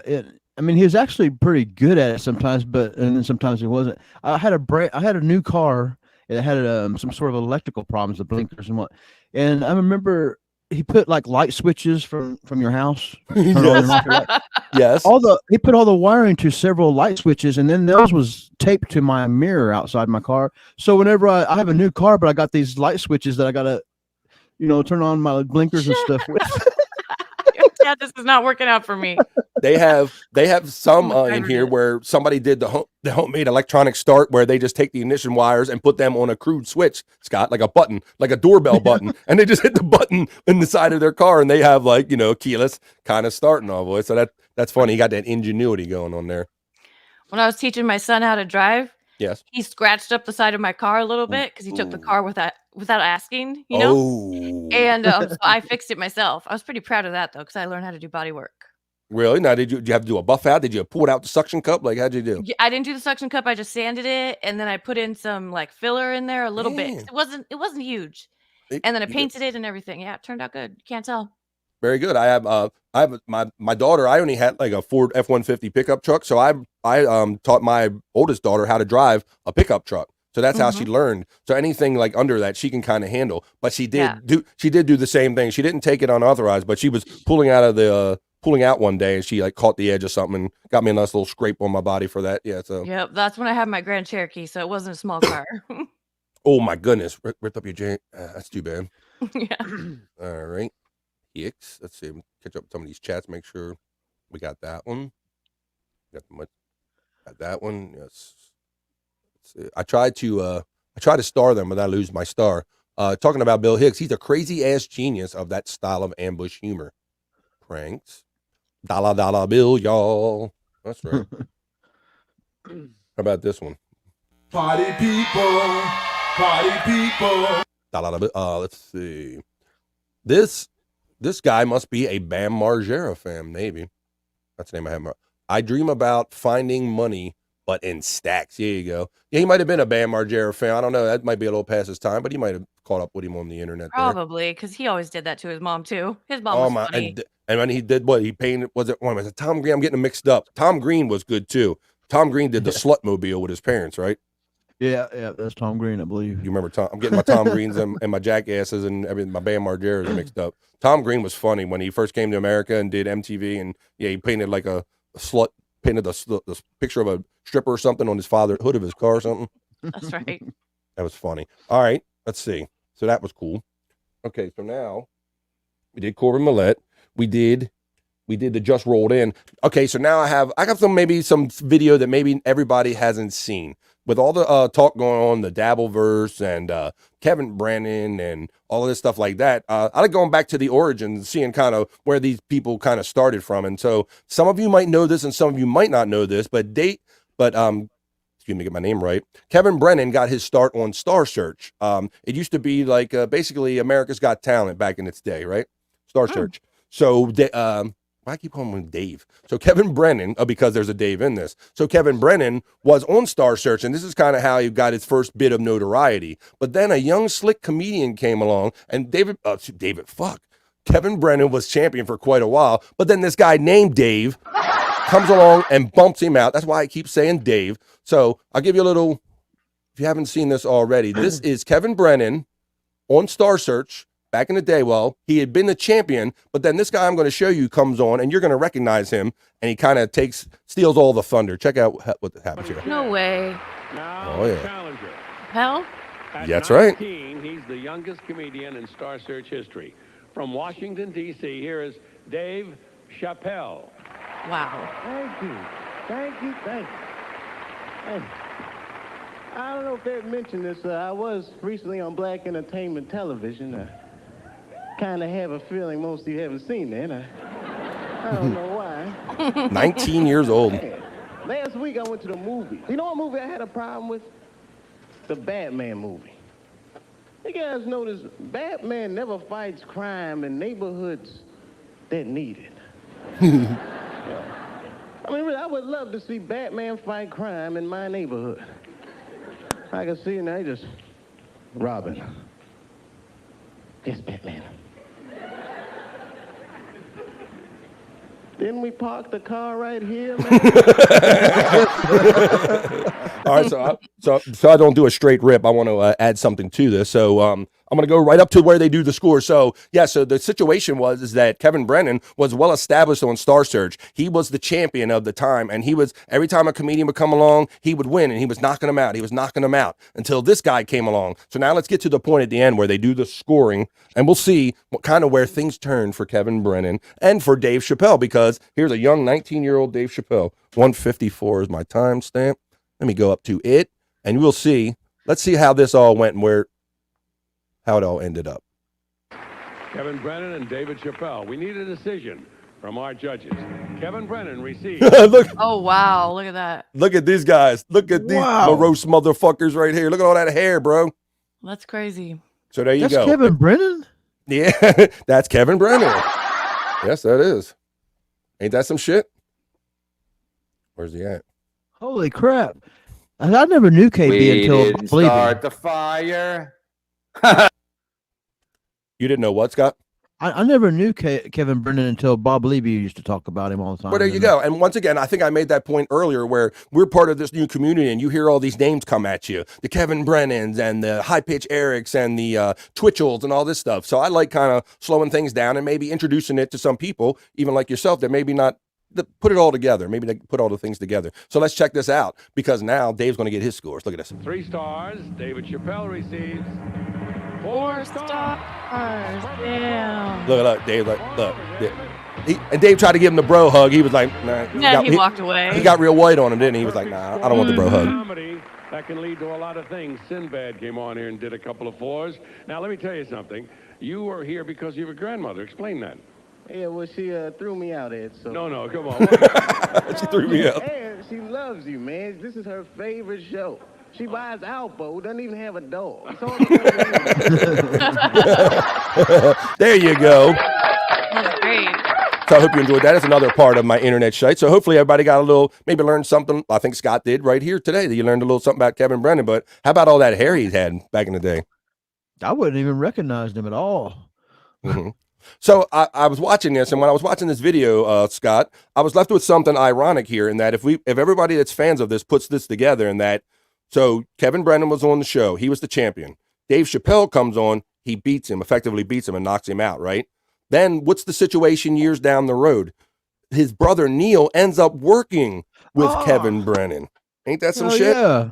So things come full circle. So was Neil kind of sitting there at home watching his brother going, I'm going to work with that guy one day. I'm going to work with that black man right there. So I thought it seemed like kind of a full circle moment, and that involved like all the Brennans, you know. I'm imagining like his brother Neil sitting at home at the time, Scott, kind of being a young kid, and then here he comes along, ends up, maybe he was inspired. Was he inspired by this? Like, I'm kind of curious how that connection happened. Like, how did you end up knowing Dave Chappelle enough to end up writing the Chappelle Show with him and stuff? So, but yes, so that's kind of all interconnected there. That So was really cool. hope everybody enjoyed that little thing. Let's see what everybody's saying about it. If I can find my My most relevant star. Let's see. I had a dream. Wow. Let's go to Ed McMahon. Ed McMahon was the host of Star Search. That's right. Back in the day, it was Dave Daffler.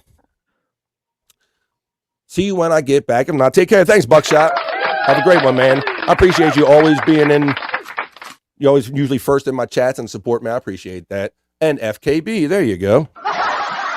And Nimrod's got the FKB. This is F early KB. That was back when Brennan was diddling Sarah Silverman. Yeah, had you heard that little fact about Brennan, that him and Sarah Silverman dated for a time? Yeah, I kind of heard that, but I didn't really know if it was true. Yeah, it's supposedly, yeah, they had a relationship for a period of time. Did Chappelle think he was Kevin? I don't know. I do not know. But there you go. 19-year-old Dave Chappelle becomes kind of famous off the back of Kevin Brennan, and then later on, Neil Brennan actually gets famous off of him too. So the only one that didn't get famous off of Dave Chappelle apparently was Kevin Brennan. All right. So let's see. All right, 1, 2, 3, 4. All right. So this one's a little trickier. So once again, it's kind of in the same vein. Hey Matt, what's up, buddy? Bobby Nick is sleeping, man. He was up till at least 4:30 Eastern time or something. Somebody said he was up very late with Jake, so he's catching them Z's. What's up, Matt? How you doing, buddy? I got one more thing of internet Shyt for you. It's a little kind of a walk through a thing. Scott, last week we talked about the infamous Joey Boots put Icy Hot on his package on the Howard Stern show. And so I have some edited video of that because I found some unedited video of that, and you don't want to see that little button dick. Oh no, you found it with the dick out? Yes, I found it, and dude's got button dick. It's like we shouldn't even legally got in trouble if I did play it, but I ain't taking no chances. I found the blacked out one, but we're gonna scan through this a little bit and have some fun. Let's see if I can find it. We're gonna have some fun. Nobody would have been able to see it if you did play it. No, they wouldn't. And I literally debated it in my mind. I'm like, it's kind of like minuscule. Like it might not even count as a dick. That's how little it is. All right. So let's check some of this out. Let's go to the beginning. Well, I get past some of the. So Johnny Knoxville was the guest I don't know what at the time. Man. We're just. And I'm gonna scan through this, so I don't want to. So look, apparently it was a Halloween episode. So you see, that's Joey Boots, who's going to be the one that puts it on him. I think that's Nicole Bass, Scott, is Frankenstein. Yeah, that'd be a good Frankenstein. That's the weightlifter, bodybuilder Colt, and this is High Pitch Eric right here, with the gut out, of course. And the other two, I'm not 100 on. So let's roll this a little bit. What is it? Hey, Howard, we found somebody to shave their pubes. Really? Who is it? Yeah. Joey Boots. Oh. Joey will do it. The idea is he's supposed to shave his pubes and make then him put Icy Hot on there. Well, so you'll see how it gets up, because originally this just started out as shave your pubes and make a pube mustache, but then it kind of gets some upsmanship goes up. Just check it out how we ended up there. Dude, that's not funny. You know what? High Pitch Eric will do it too. Well, of course. There's Casey back in the day, young Casey Armstrong. I don't know if you're gonna find them. Are they doing it in here today? They will. They'll do it right now. We need somebody to shave their... Will he shave his pubes and let us put Icy Hot on it? I don't see why. There it is. Let me go ask him. Is that funny, Johnny? Oh my Was that gosh. something you put in jacket? Is he doing the paper cut too? No, he ain't doing the paper cut. Okay. Here's what the guy's saying he'd do. He would clip off his pubes, glue them on his face, put the Yoo-hoo in his underwear, and then run down the street with it screaming. It's a great Is it good, or is it better if he shaves it off and puts Icy Hot on his mound? It would be good to have Icy Hot on his beanbag. It would.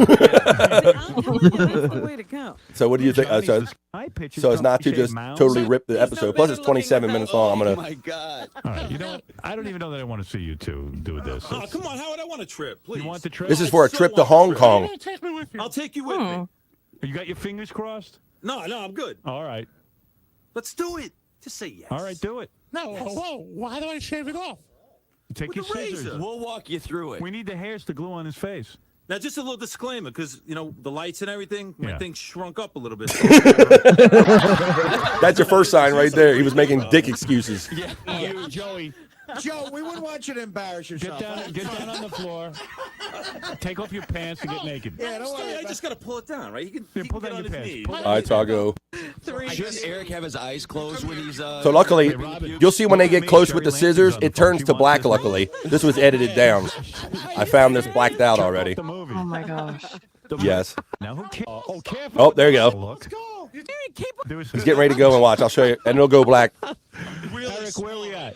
He's going to trust High Pitch to shave him? Really small right With now. a pair of freaking scissors, Scott. They got to pull the hairs away. Look, there you go. He pulled his pants down right there, and he pulled the hairs away. Wait, stop.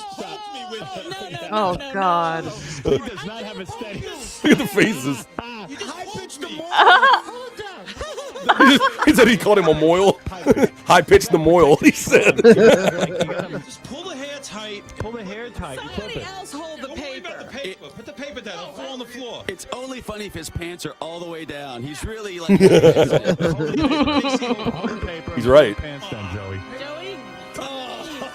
Goes black again. I had the one that didn't go black, and it's disconcerting, let me tell you. It looks like an egg in a nest. It looks like an egg in a nest. It looks like a bun. I love how he says he's small. He's small now. Like at 2 o'clock, he's going to be Tommy Lee. All right, wait a second. High pitch. Let me do the play-by-play. The turtle's putting its head in. High pitch. Oh high my pitch. God. Do you have enough hair to put a goatee on? Got enough for like a mustache. You got enough for a mustache? Give him a mustache. Is that enough? Take some more. Take some more. Take some more. Shut up. High pitch has the hair. He's Oh, that's so ugly. Johnny, this is a hell of a movie. That's either the world's smallest penis or the world's largest vagina. I don't know which one. Johnny, what do you think of my movie so far? I love it. It's a good movie, I'm right? first in line. Now, what are they putting on Joey's face? It's spirit gum. Spirit gum. All right.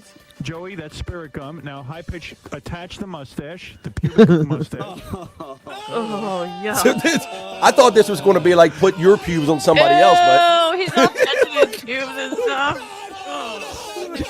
Now, you need more hair on that thing.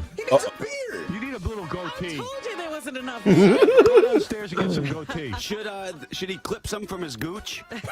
No. Gooch. Well, Johnny, he didn't even know what the gooch was at the time. The taint, the area between here and there, if you will. Yeah, Eric, get some more hair. He needs a little goatee. Hey, you didn't get enough hair. He needs even more mustache. He's only got it on one. You got to do a lot more for this trip. Oh. Look at her face. All right, go ahead. Oh, my God. Oh, black screen.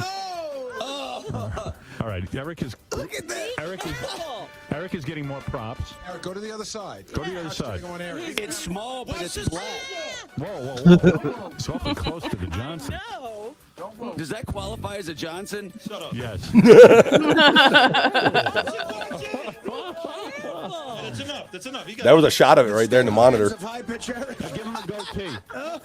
It really is shocking that Eric doesn't know how to work a pair of scissors. Yeah, Eric, you're like a spaz. All right, so let's jump ahead a little bit so as not to play the entire thing in its entirety. But now I'll get to the icy hot part. Now we have Shave and gonna have to put icy hot. The icy hot right here. So the last thing you got to do, Eric, is you have to take it. What you do is you take a big glob in your hand and you have to really mush it around his testicles. No, you don't. No. I don't even want to see that. I like Gary's like, oh, by the way, just one more thing. Yeah, one more If thing. anybody's been anywhere near icy hot, if you get it on your fingers, you know it has a lasting sensation. So keep that in mind when you see what you're about to see. Where are you guys going to go? You're going to go to Jamaica, Bahamas, Hong Kong, Germany, London, Russia, Miami, or Key West? I got friends in Germany. Where do you want to go? Look at Joey's mustache. I look like Hitler. That's what Germany. Decide where you're going. It's a call for Hong Kong. All right, Hong Kong. You're showing me. Kick your ass I right do the now. icy hot. Could you add money? Now, what are you talking? There's a lot. They're negotiating, trying to get more money out of Howard. Already. I'm the James Bond. Oh my God. I'll put some of the icy hot on there. I need money. I don't have nothing. What are we going to do in Hong Kong? Yo, Howard, how come he does the icy hot and we put the yoo-hoo in the back so it looks like he did something? That's great. I don't know what the yoo-hoo support in his pants, I guess. I didn't know what the yoo-hoo thing was. I got a little money. What do you got? All right, okay. Give you some spending money for the trip. $500. Okay. No, $500 courtesy of i1.com. That's a lot of money. You guys are only going for a couple of days. $500 for the two of you, courtesy of i1.com. A quick. Yeah, I convinced. You got more hair. Funny or what? You can't miss this. It's easy. I want to get to the icy hot part. I can't take it. Give him a little icy hot. Give him a little icy hot. All right, 1,000. Put the icy hot on 1,000. That's probably 1,000. Wow. Get it in there really good. Oh! You gotta rub it in. Oh. You gotta rub it in. Now already it's burning. Now this has just begun. He wants to go wash it off. It doesn't come off that easy. Wow, you're gonna see the reaction and you're gonna see his attempt at it, Electra. Yeah, They're all hugging with the icy hot. Penis on fire, yeah. Touching each other with it. That was gross. All right, now it gets epic. But I'm going to Hong Kong. With me. With that freak. With me? How do you feel? I'm not gay. Turns out he was. You're gay. I'm not gay. He came out before he died. That heat's going to be. Yeah, Joey's no longer with us. But yeah, Joey came out before he died and was kind of known that he was kind of gay. Yeah. Oh, okay. So it's kind of ironic he said that. That was really wrong. Dave, was that wrong? I'm not Dave. Whatever his name. Where's Mr. Bro? Foo Fighters. Look who that is. That is Taylor Hawkins. Foo Fighters within the studio that day, and that is the past drummer of. I'm not Dave. Whatever his name. Right there. Yeah. That's Taylor Hawkins from Foo Fighters. They thought he was talking to Dave Grohl. Rest in peace, Taylor. Hell of a drummer, man. Where's Mr. Bro? Foo Fighters, Dave. Hi, Mr. Bro. How you doing? How are you? There, look at and a young Dave Grohl. Oh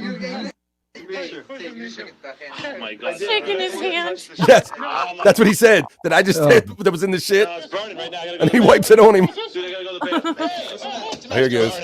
What's burning? Yeah, it takes a minute and a half for that heat to really kick in. He was walking slow, trying to play it cool, but he's done with that. Watch this. The heat is kicked in, Scott. Look what he does, Electra. Watch. Just dunk because I'm in there, Look. huh? And it ain't very big. I don't even know what he got in the water. Look, he's running water on his junk laying on the sink. For those of you- Eric's like, I'm going to Hong Kong. I don't give a fuck about his burning nuts. Talk about delayed reaction. Joey, is it more icy or more hot? No, Is it more icy or is it more hot? So give me some soap. It's coming, buddy. It's coming. Oh my God, Eric, I'm keeping that whole $1,000, man. No, you said I was at 1,000. Oh. Is the water hot or is it my balls? Joey, how's it feel? Oh man, I'm burning, Bad man. news. Was it worth it? No, not right now. Talk to me in an hour. Look at me. Talk to me in an hour, man. Oh, my hand. Joey, look at me. He needs some milk. Who cares about you right now? All right, guys, everybody with Joey in here, please. Eric, that means you too. All right. All right, have a ball. Have a ball.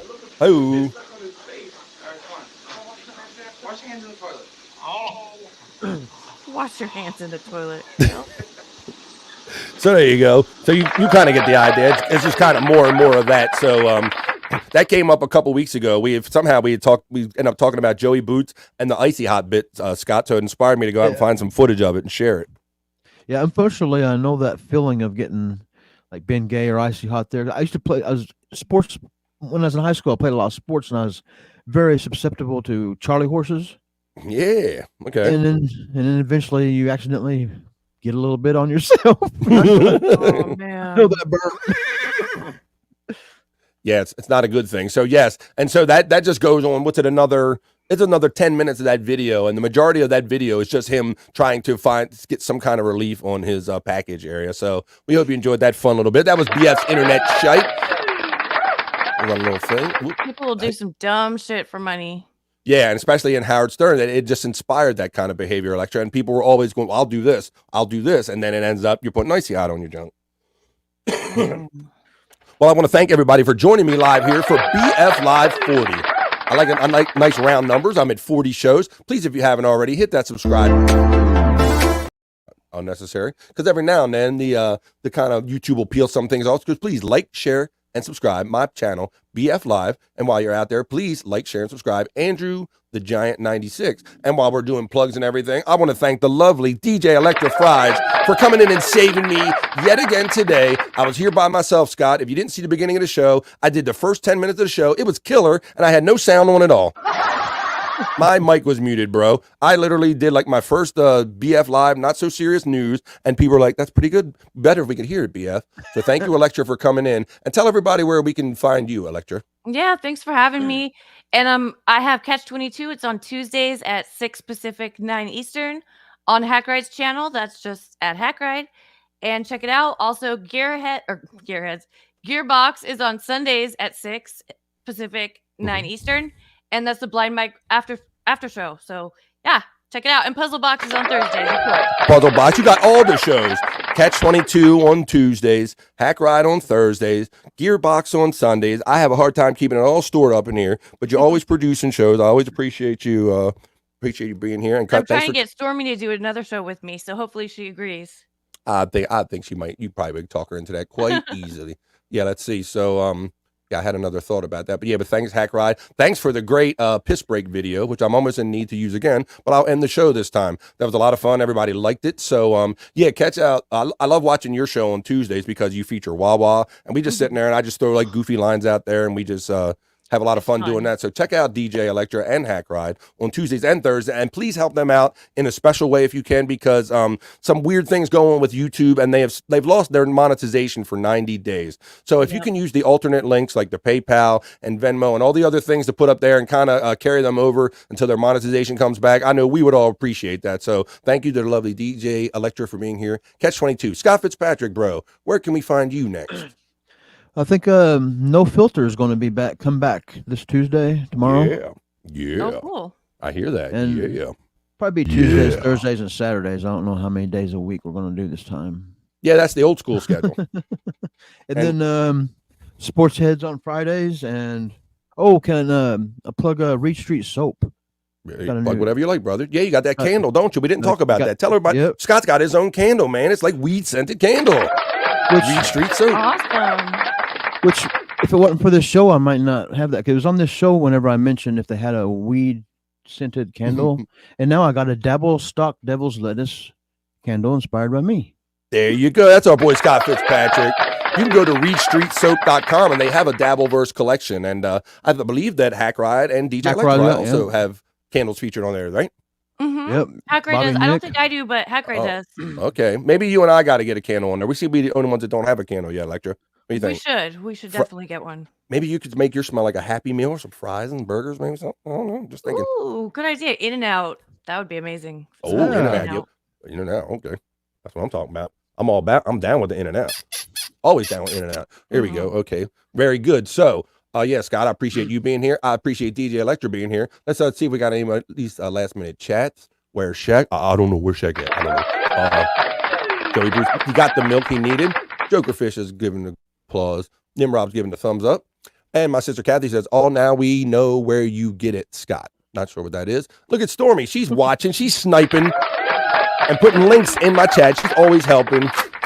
Even when she's not fully available, she's always offering an assist somewhere. Thank you, Stormy. I hope all that internet stuff gets straight away for you. And Stormy will be back on the show on the regular, and we're going to feature some of her stuff because Stormy's always out on different podcasts and like visiting and dropping in. She's with Andrew and whatnot. And I say she's always on podcast adventures. So I like to do a little segment called Stormy's Podcast Adventures because last week she told us she got kicked off a show and we never got a chance to play that video. So in the future, we're going to check in with Stormy and check out some of her podcast adventures. But until then, I would like to thank once again DJ Electrified and Scott Fitzpatrick. Thanks, Bobby Nick. Thanks, Jake. Thanks for all the chat family. Thanks for Dave Daffer for hooking me up with all the super chats and the support. I appreciate and love all of you guys.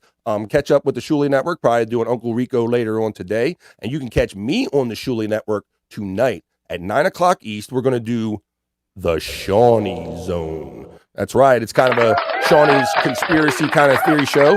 And tonight, we haven't been letting the topic out beforehand, but he did in a tweet, so I will. And I'll let you know that tonight we're going to be talking about ghost and haunted things and ghost stories. So if you're into ghost and haunted things, ghost stories, check me out at 9 p.m. East tonight on the Shuley Network for the Shawnee Zone. So for DJ Electrify, for Scott Fitzpatrick, I'm the man, Buffalo BF Bobby Fran, saying peace and love. Have a great day and a great week, and we'll see you the next time we see you. Have a good one, everybody. If I find my closer, it'll go nice and smooth, but that's not going to happen. Great show. Bye. Thank you. Thank you for helping me. And because of you, people can hear it. Goodbye, everybody. See ya.